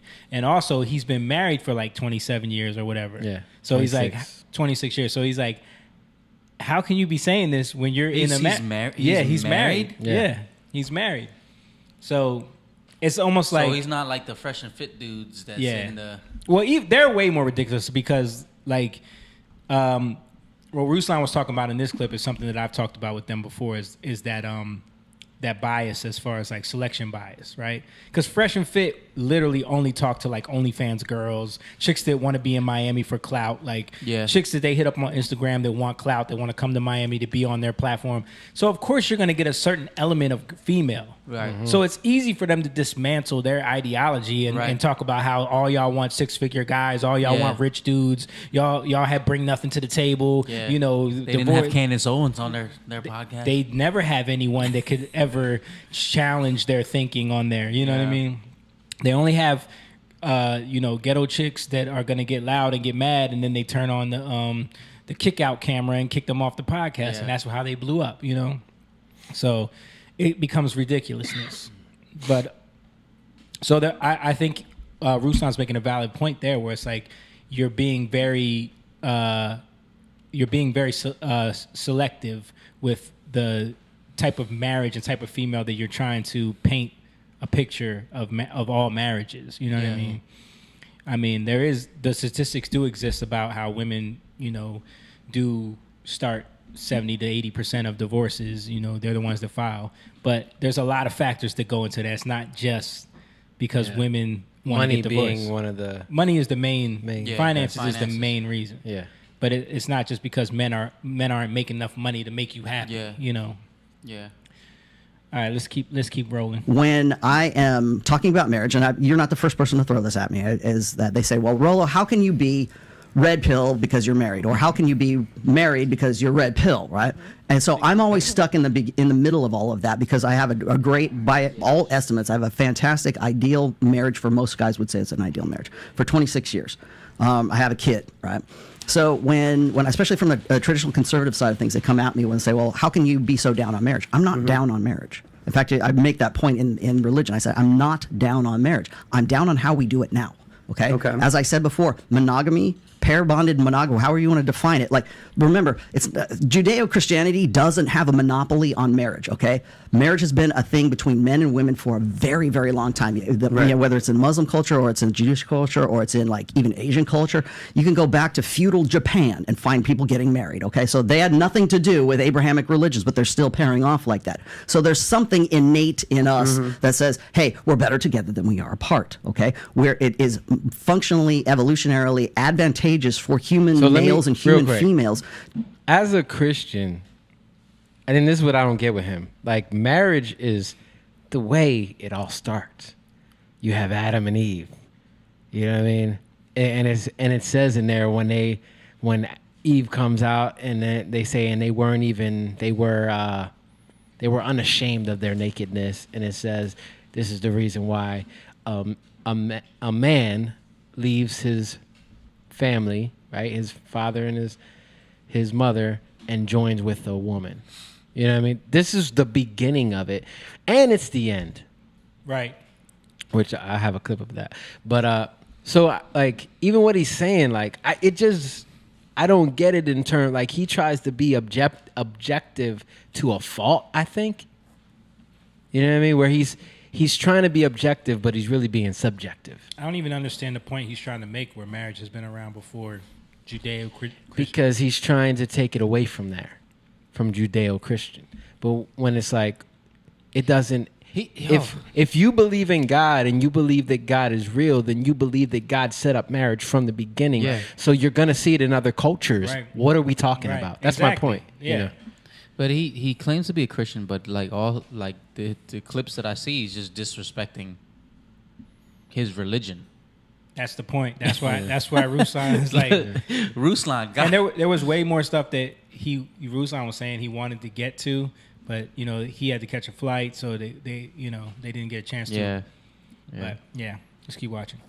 To compromise their mating strategies, come together and be parentally invested in that quote-unquote family unit, which of course becomes the first tribe that you have, and we can talk about tribalism later on. So I'm not against marriage. I'm against the way we do it now. Like that's social culture that's dysfunctional. Yeah. Right? That's so why I don't follow culture, Rolo. I build culture. Do you have a legal contract between you and your wife? I do have a legal contract between that's part of the culture. Yes, that's a part of the culture because we chose to be that. I can get into why that is if you want me to. But when you're talking about people just brainlessly following culture, right? Like I get it. That sounds like everyone's plugged into the matrix and acting like an idiot. I'm with you. The issue is that most people who want to be successful at anything aren't going to follow culture. Okay? If I come to you and I say, Adam, man, I want to double my income this year. You're going to give me a bunch of countercultural examples of how to do that. Correct?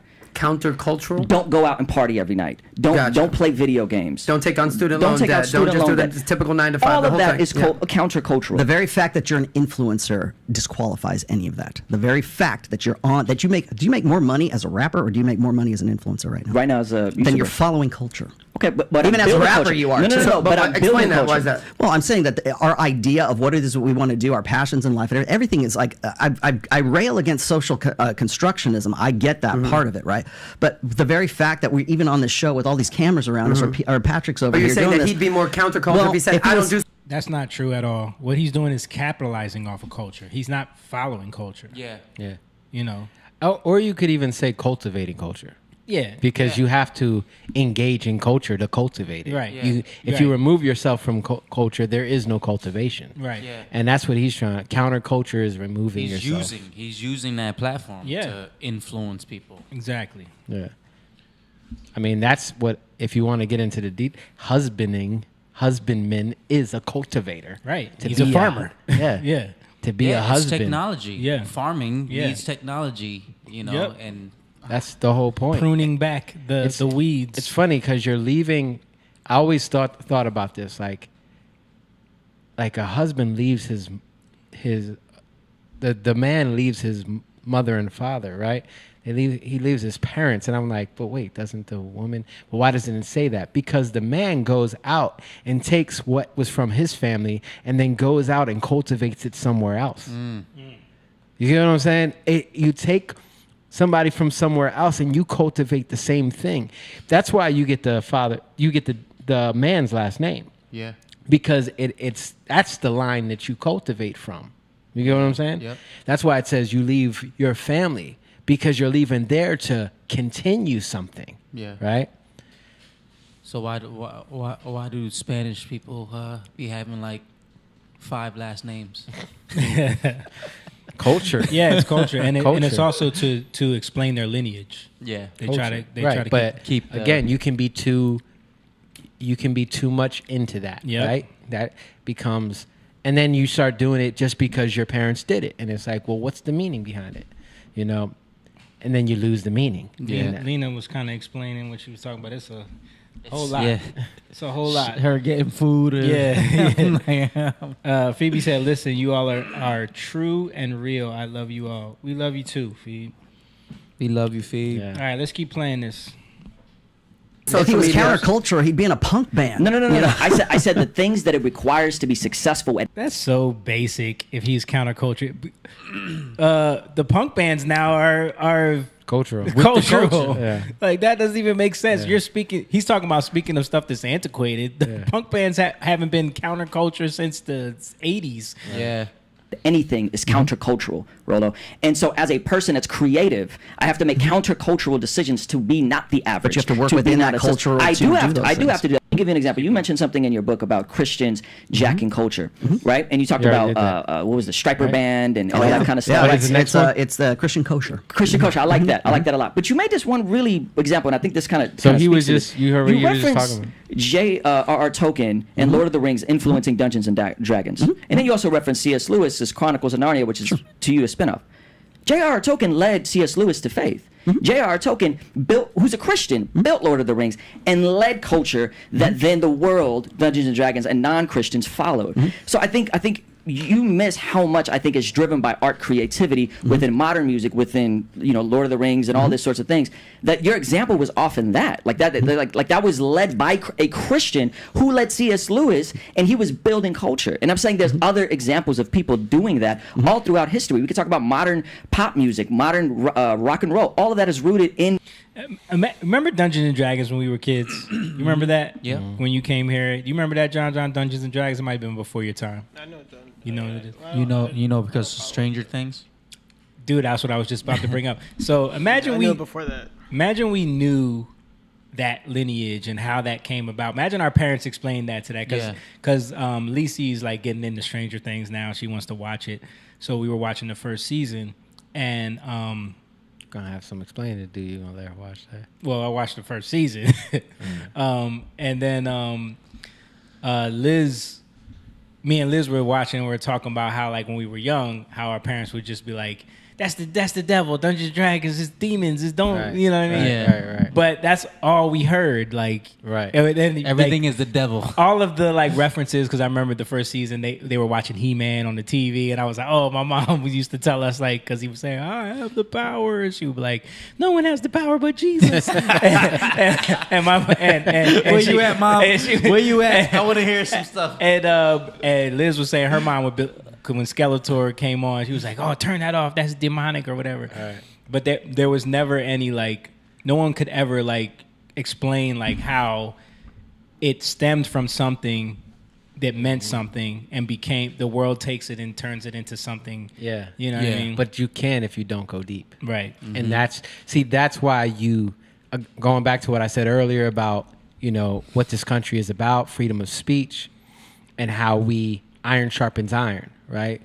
We work off of each other. We get put in situations where we get challenged, right? If you're not bold and timid, you'll never go to be challenged, right? And as parents, even teaching your kids to do stuff that they don't feel like doing because they're intimidated, because they're scared, like putting them in these situations and then learning how to deal with those situations. All that stuff matters because if the truth is the truth, then the truth's going to prevail no matter what. It's not about you prevailing. It's Yeah. about the truth prevailing. Mhm. You know what I mean? And that's the point. Like, my confidence is not in myself. And if I put my confidence in myself, I'm going to lose. Yeah. And then I'm going to go with my tail between my legs and run away and hide. Yep. But if it's not about me and it's about the truth, and it's all right, I was wrong, but I'm going to learn what was right. Yeah. And then you go deeper and deeper and deeper to the point where you're no longer surface anymore, right? And that's why wisdom, it grows in that way to the point where now you can't be duped. You know what I mean? Because you've gone too deep. Yeah. You know what I mean? Too deep to be duped. Too deep. That's a T-shirt. All But right. Go ahead. I was just thinking, like, when you were talking about, like, you know how our parents, that's the devil. That's kind of like snowflaking them, right? Like, you're not really explaining them. You're just trying to shield them from, Don't look at that. whatever. Don't look at that. Yeah. You're not really explaining them, like, all right, this is what. And I think there is a time for that. Like, there is an age where you're like, no, turn that off. You know what I mean? Right. Because Yeah, they certain don't, they're things. not. But that's what I'm saying. 5, like, 6. You know. I thought about this with letting her watch that show.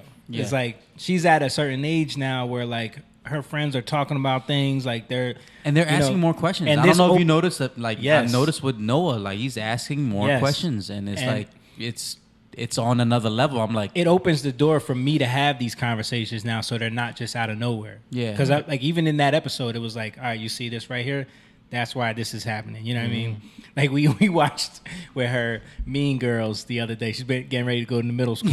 We watched Mean Girls, and we were just explaining to her the dynamics of school and like how this can happen if you're not careful with like your friend circle, and if, the importance of being around people that don't think like this. You know what I mean? Like it opens the door for those conversations, right?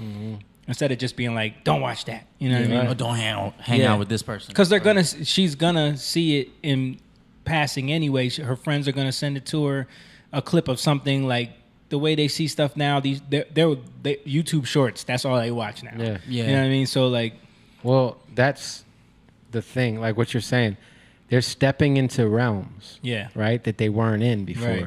If you're gonna step into these realms that you don't understand, you got to be more responsible. Yeah. Right. And in order to do that, you have to listen to us. And so you're saying like there comes a time where you're doing it already. You know what I mean? Little by little, you give your kids more and more responsibility Right. as they go further and further, right? Mhm. Okay, you're stepping here. You need to know this. Yep. Okay, you need to know this. Right. And growing in that, you expand. Yeah. You know what I mean? And that's what we're learning to do. That's what, as parents, we learn to do. But when it's the other way, where it just becomes fearful, Yep. right? You don't grow. You can't. How do you combat something that's it's being more creative. Mm-hmm. You don't combat it by trying to go against it. Yeah. No. You show them and focus them on the real thing. Right. That negates that. Then it's like the real thing is actually better. Right? Exactly. But then the other side of that is you don't just allow them to enter these realms with no guidance, so that then the realm can influence them in any way it sees fit. Right. You know what I mean? Yep. Because that's what we were exposed to as kids, and that's a lot Exactly. of the problems that we had. Right. You know. Right. Let's keep going. The black church experience. Rhythm and blues comes out of that. So the church has always built culture. Right now, it's not looking good. I'd agree with you that in some ways it's not looking good. But to be successful at anything, we have to be countercultural with our choices while we engage culture to further our messages. But real quick, how does this break down to the marriage? Because we were going on marriage for I don't want to skip over the marriage. I'll explain why that is. Go Okay, ahead. because I make the point in my fourth book in religion is that there's a difference between covenant marriage and contractual marriage. Okay, so right up until the point where we started to turn marriage and religion into franchise and into a commercial enterprise, you didn't need a marriage contract back in medieval Renaissance era Europe. It was just like before God and your friends and everybody got a ring, we're good to go. So like, when did that start here in America or in the West? I mean, certainly, like I would presume around the Industrial Revolution or somewhere around there. So in the 1700s, give or take. But what I'm saying is, like, I don't endorse marriage in the sense that it is done right now. I think it's, I really wish. That's one of the reasons I don't use my marriage as an example for like proof of concept for like, here's, just do what I do, guys, and you'll be able to have this great life. Right. I never do that because you're not me. You're not my wife. You don't have the same circumstances that I do. So it would be irresponsible of me to go and say, here's a template for you to follow and you'll be just like Rollo Tomasi. I would not do that. I want those guys to build their own lives and say, hey, I'm the author of my own life. I'm not a Tomasi man or a Jordan Peterson man or whoever man. So I'll give you an example. You mentioned something in your book about... So I say Jesus came from heaven to earth, right? So we could be cultivated by him. Right, and he could be our example in how to live. Now, will we ever be Jesus? No. Nope. But that doesn't mean we can't look to that as an example. And that's my issue with him. Like, you're putting yourself in a role of an influencer, but then you don't want to take the responsibility of that. Yeah, you can't do that. No. And that's where the problem especially when is. you're writing books. Yeah. What is the point of a book? It's to inform. To inform and influence people. Yeah. There is no way around that, dude. Like, stop trying to have it both ways. Yeah. Like, I agree about covenant marriage versus contractual marriage. Yeah. Because that's how we look at things now. And but the that fact doesn't that mean that you take yourself out of it. No, you put yourself in. He's the one that's actually like separating himself from the culture. Right. You know? But at the same time, he's not. Because the contractual marriage part is just to work within the governmental system that we have and acquire a certain benefits and things that you need. But and those things can change. Yeah, and those things are important. But the most important part of that marriage is the covenantal part. Right. That's the part that's the part of the ritual. Like the signing of the marriage license is, no one remembers that. Yeah. Yeah. No one cares. There's no ritual involved in that. Right. So to even like make that a thing is nonsense. Yeah. All right, let's keep going. Years. We're entering that phase where we've been together longer than... So you've been married 26 years.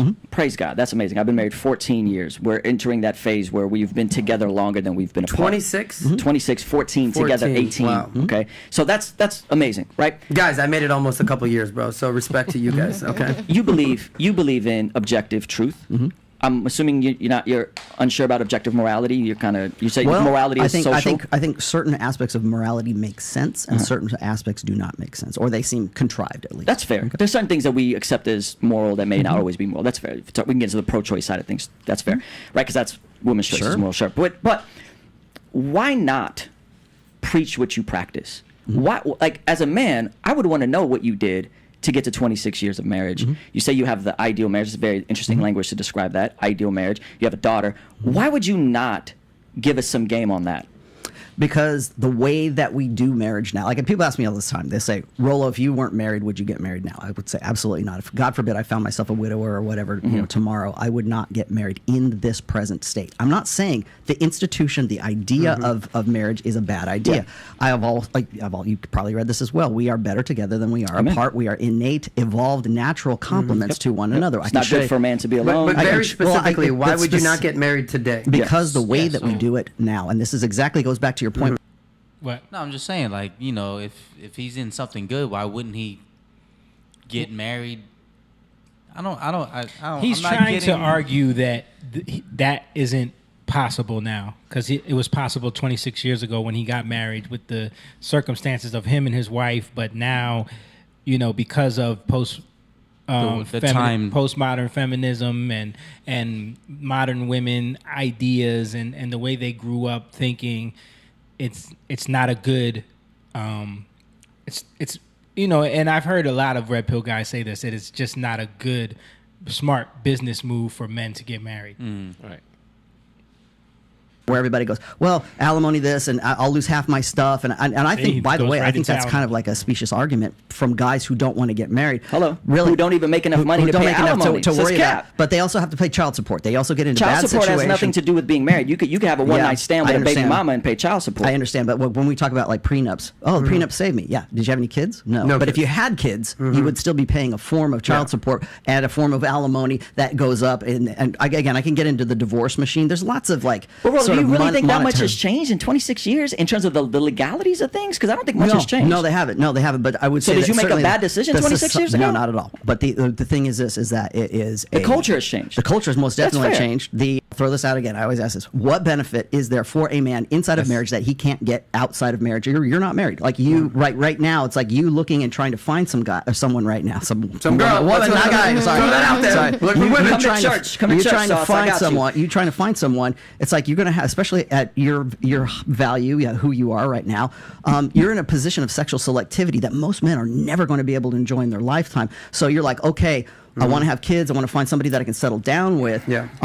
But the downside risks of that, and I'm not just talking about marriage. I'm also talking about the follow-on So downstream what did he say at the effects beginning? of.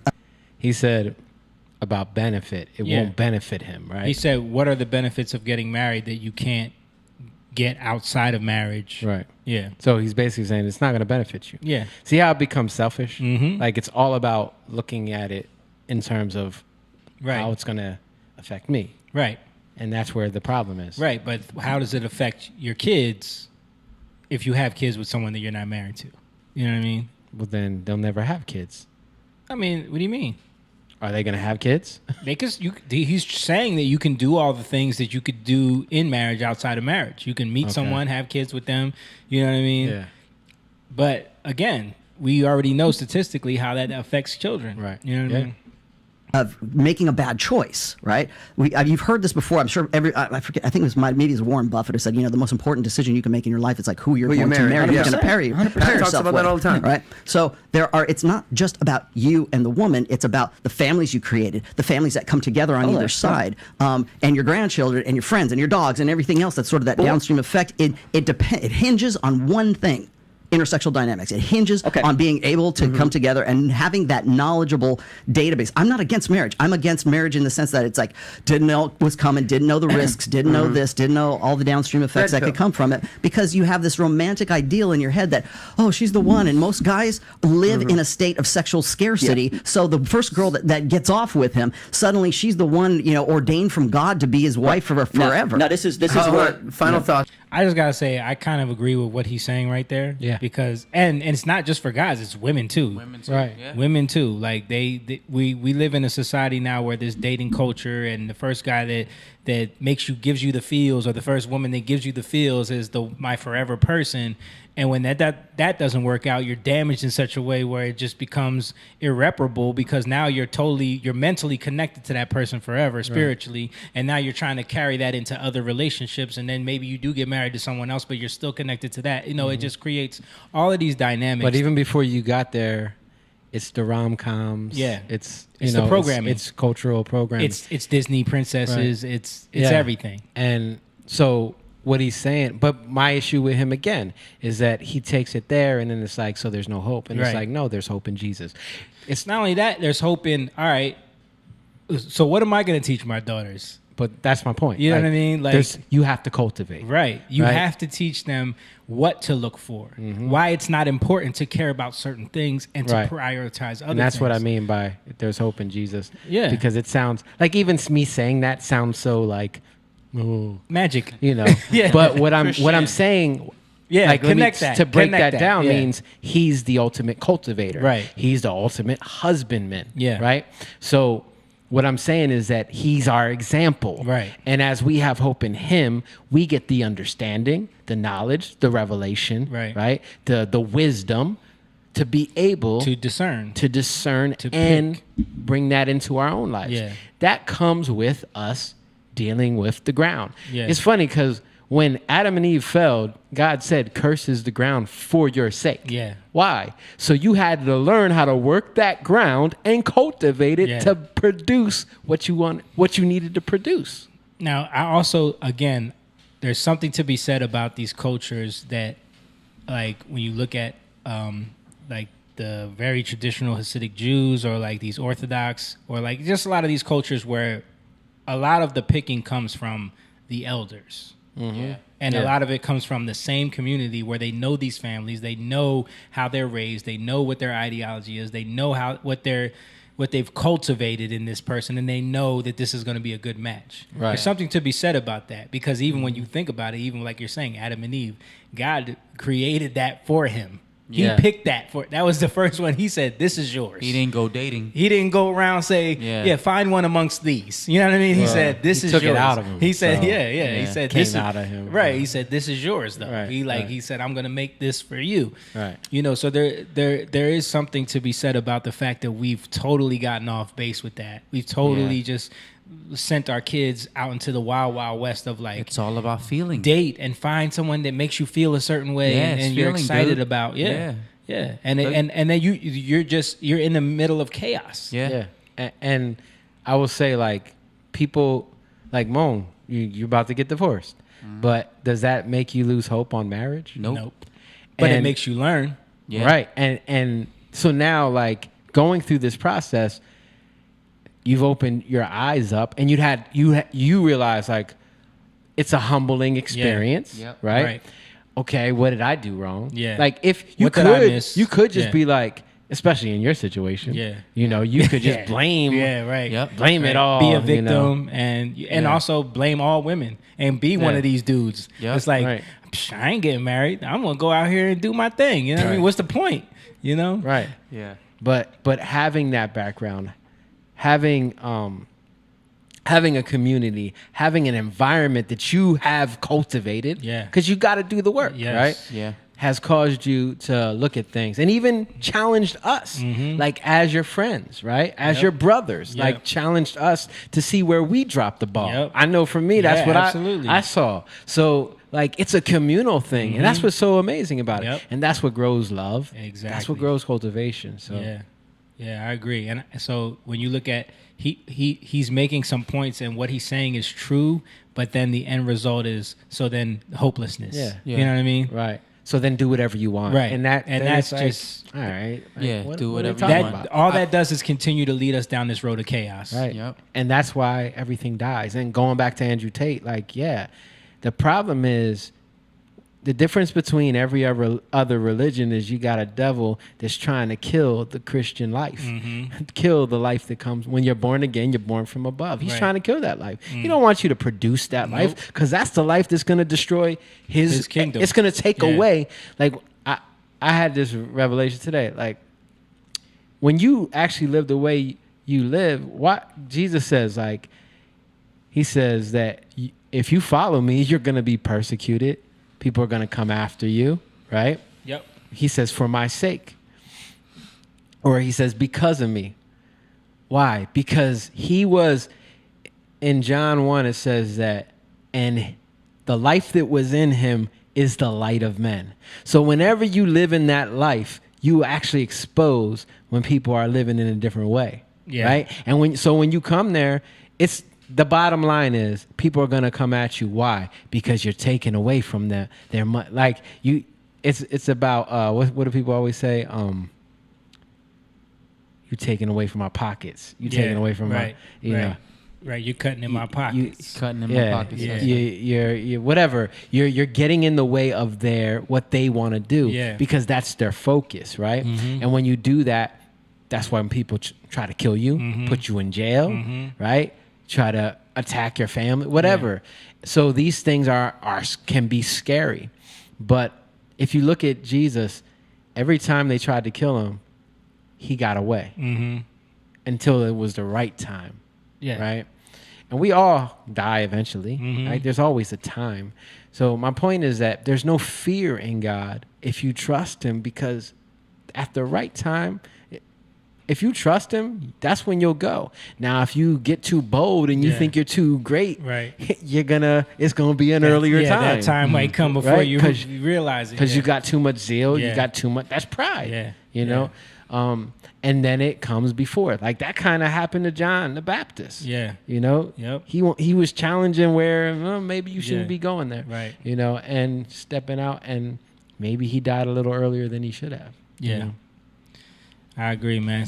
I think the bottom line with all of this is like you said, the hope is in Jesus as the example.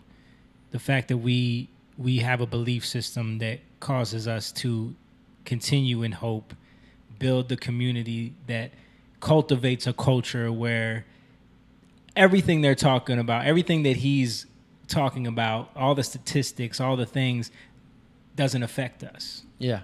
You know what I'm saying? And we teach our kids a different way. We from the mistakes that we made, because when we were younger, we fell victim to a lot of these things. And it took like a lot of stuff that he's saying is true. Like when you are picking someone to marry, all those things do come into play. We learn that the hard way a lot of times, where it's like, what type of family do they come from? Is your family going? Do you want that your two families to come together? Are they going to connect? What kind of family do you come from? You know what I mean? But the thing is, like, if you're like, because he's very analytical, you know, he's very, but that can get in your way. What seems like it makes sense and seems like wisdom sometimes is foolishness. Sometimes God wants you to go into a area where it's going to be challenging. A family might be challenging, but to go there because that's your assignment and you can do it. And that's where you are meant to be built up in that moment. And it teaches you how to love more than you've been able to love. It teaches you how to believe for people, how to be patient. Yeah. You know, and so all these things, like, you can look at it, it makes sense. Yeah. Or you can see it from a different perspective that gives you hope. That's what love, like, so my point is that that's love. And that's the love that cultivates. That's the love of Christ. You know, it teaches you how to live outside of yourself and not be focused on, well, what's going to affect me? It's not about what's going to affect you. What does God want? It's not about, well, what's my dream? And what's my purpose? It's not about your purpose. It's about his purpose for you. It's to live in his purpose. Because when you live in his purpose, you're going to affect the whole world in a greater way. You know what I mean? Whew. All right, guys. Let's end it right there, man. That was a good episode. Man, I appreciate all you guys for chiming in. Courtney said amen. Phoebe said no moon. We are together. Lena has a whole story for it. We're going to read that after, Lena. We'll get with you about that after. We're going to wrap this up, guys. Thank you so much for watching. These are important conversations that need to happen. So if you want to support this stuff, if you think that this needs to be spread out more, if you want to get with this Young Lion culture, this community that we're building, you can go to our Patreon. Go to patreon.com/youngliontv. Become a member on there like Lena just did. We got the different tiers. $3, Feed the Lions. $5, Lion Cub. $20, Young Lion. And then the $50 is Lion Club. Oh, my bad. $10. $10. $20. And then if you want to become the ultimate Lion King level, you hit that $50 mark. And then we're going to be providing a lot of different content on there, a lot of different stuff. We have some big plans for this community, man. It's growing little by little. We're going to put some more effort and more money into it as it comes. So we appreciate you guys. Also, don't forget, if you want to just throw a couple donations at us, you can hit the Cash App, Young Lion TV on Cash App. And all that stuff just goes to us upgrading what we're doing here constantly, guys. Like we seriously, we're not trying to take money from people. We're just trying to build on what we're doing. So you can hit us on the Cash App if you want. Also, Chatan.com if you want music and merch. And we got a show coming up August 27th. If you want to see us live in the Gathering Place in Germantown in Philly, it's going to be a great show. September 4th. September 4th. We got another one coming up, and we'll be announcing that one soon. I want to wait till this one is kind of, going. But it's almost sold out, so get your tickets now if you want to see us live. But yeah, great conversation, man. This was a good episode. Yeah, appreciate you guys. Love you guys. Thank you, John, for always coming through and producing for us.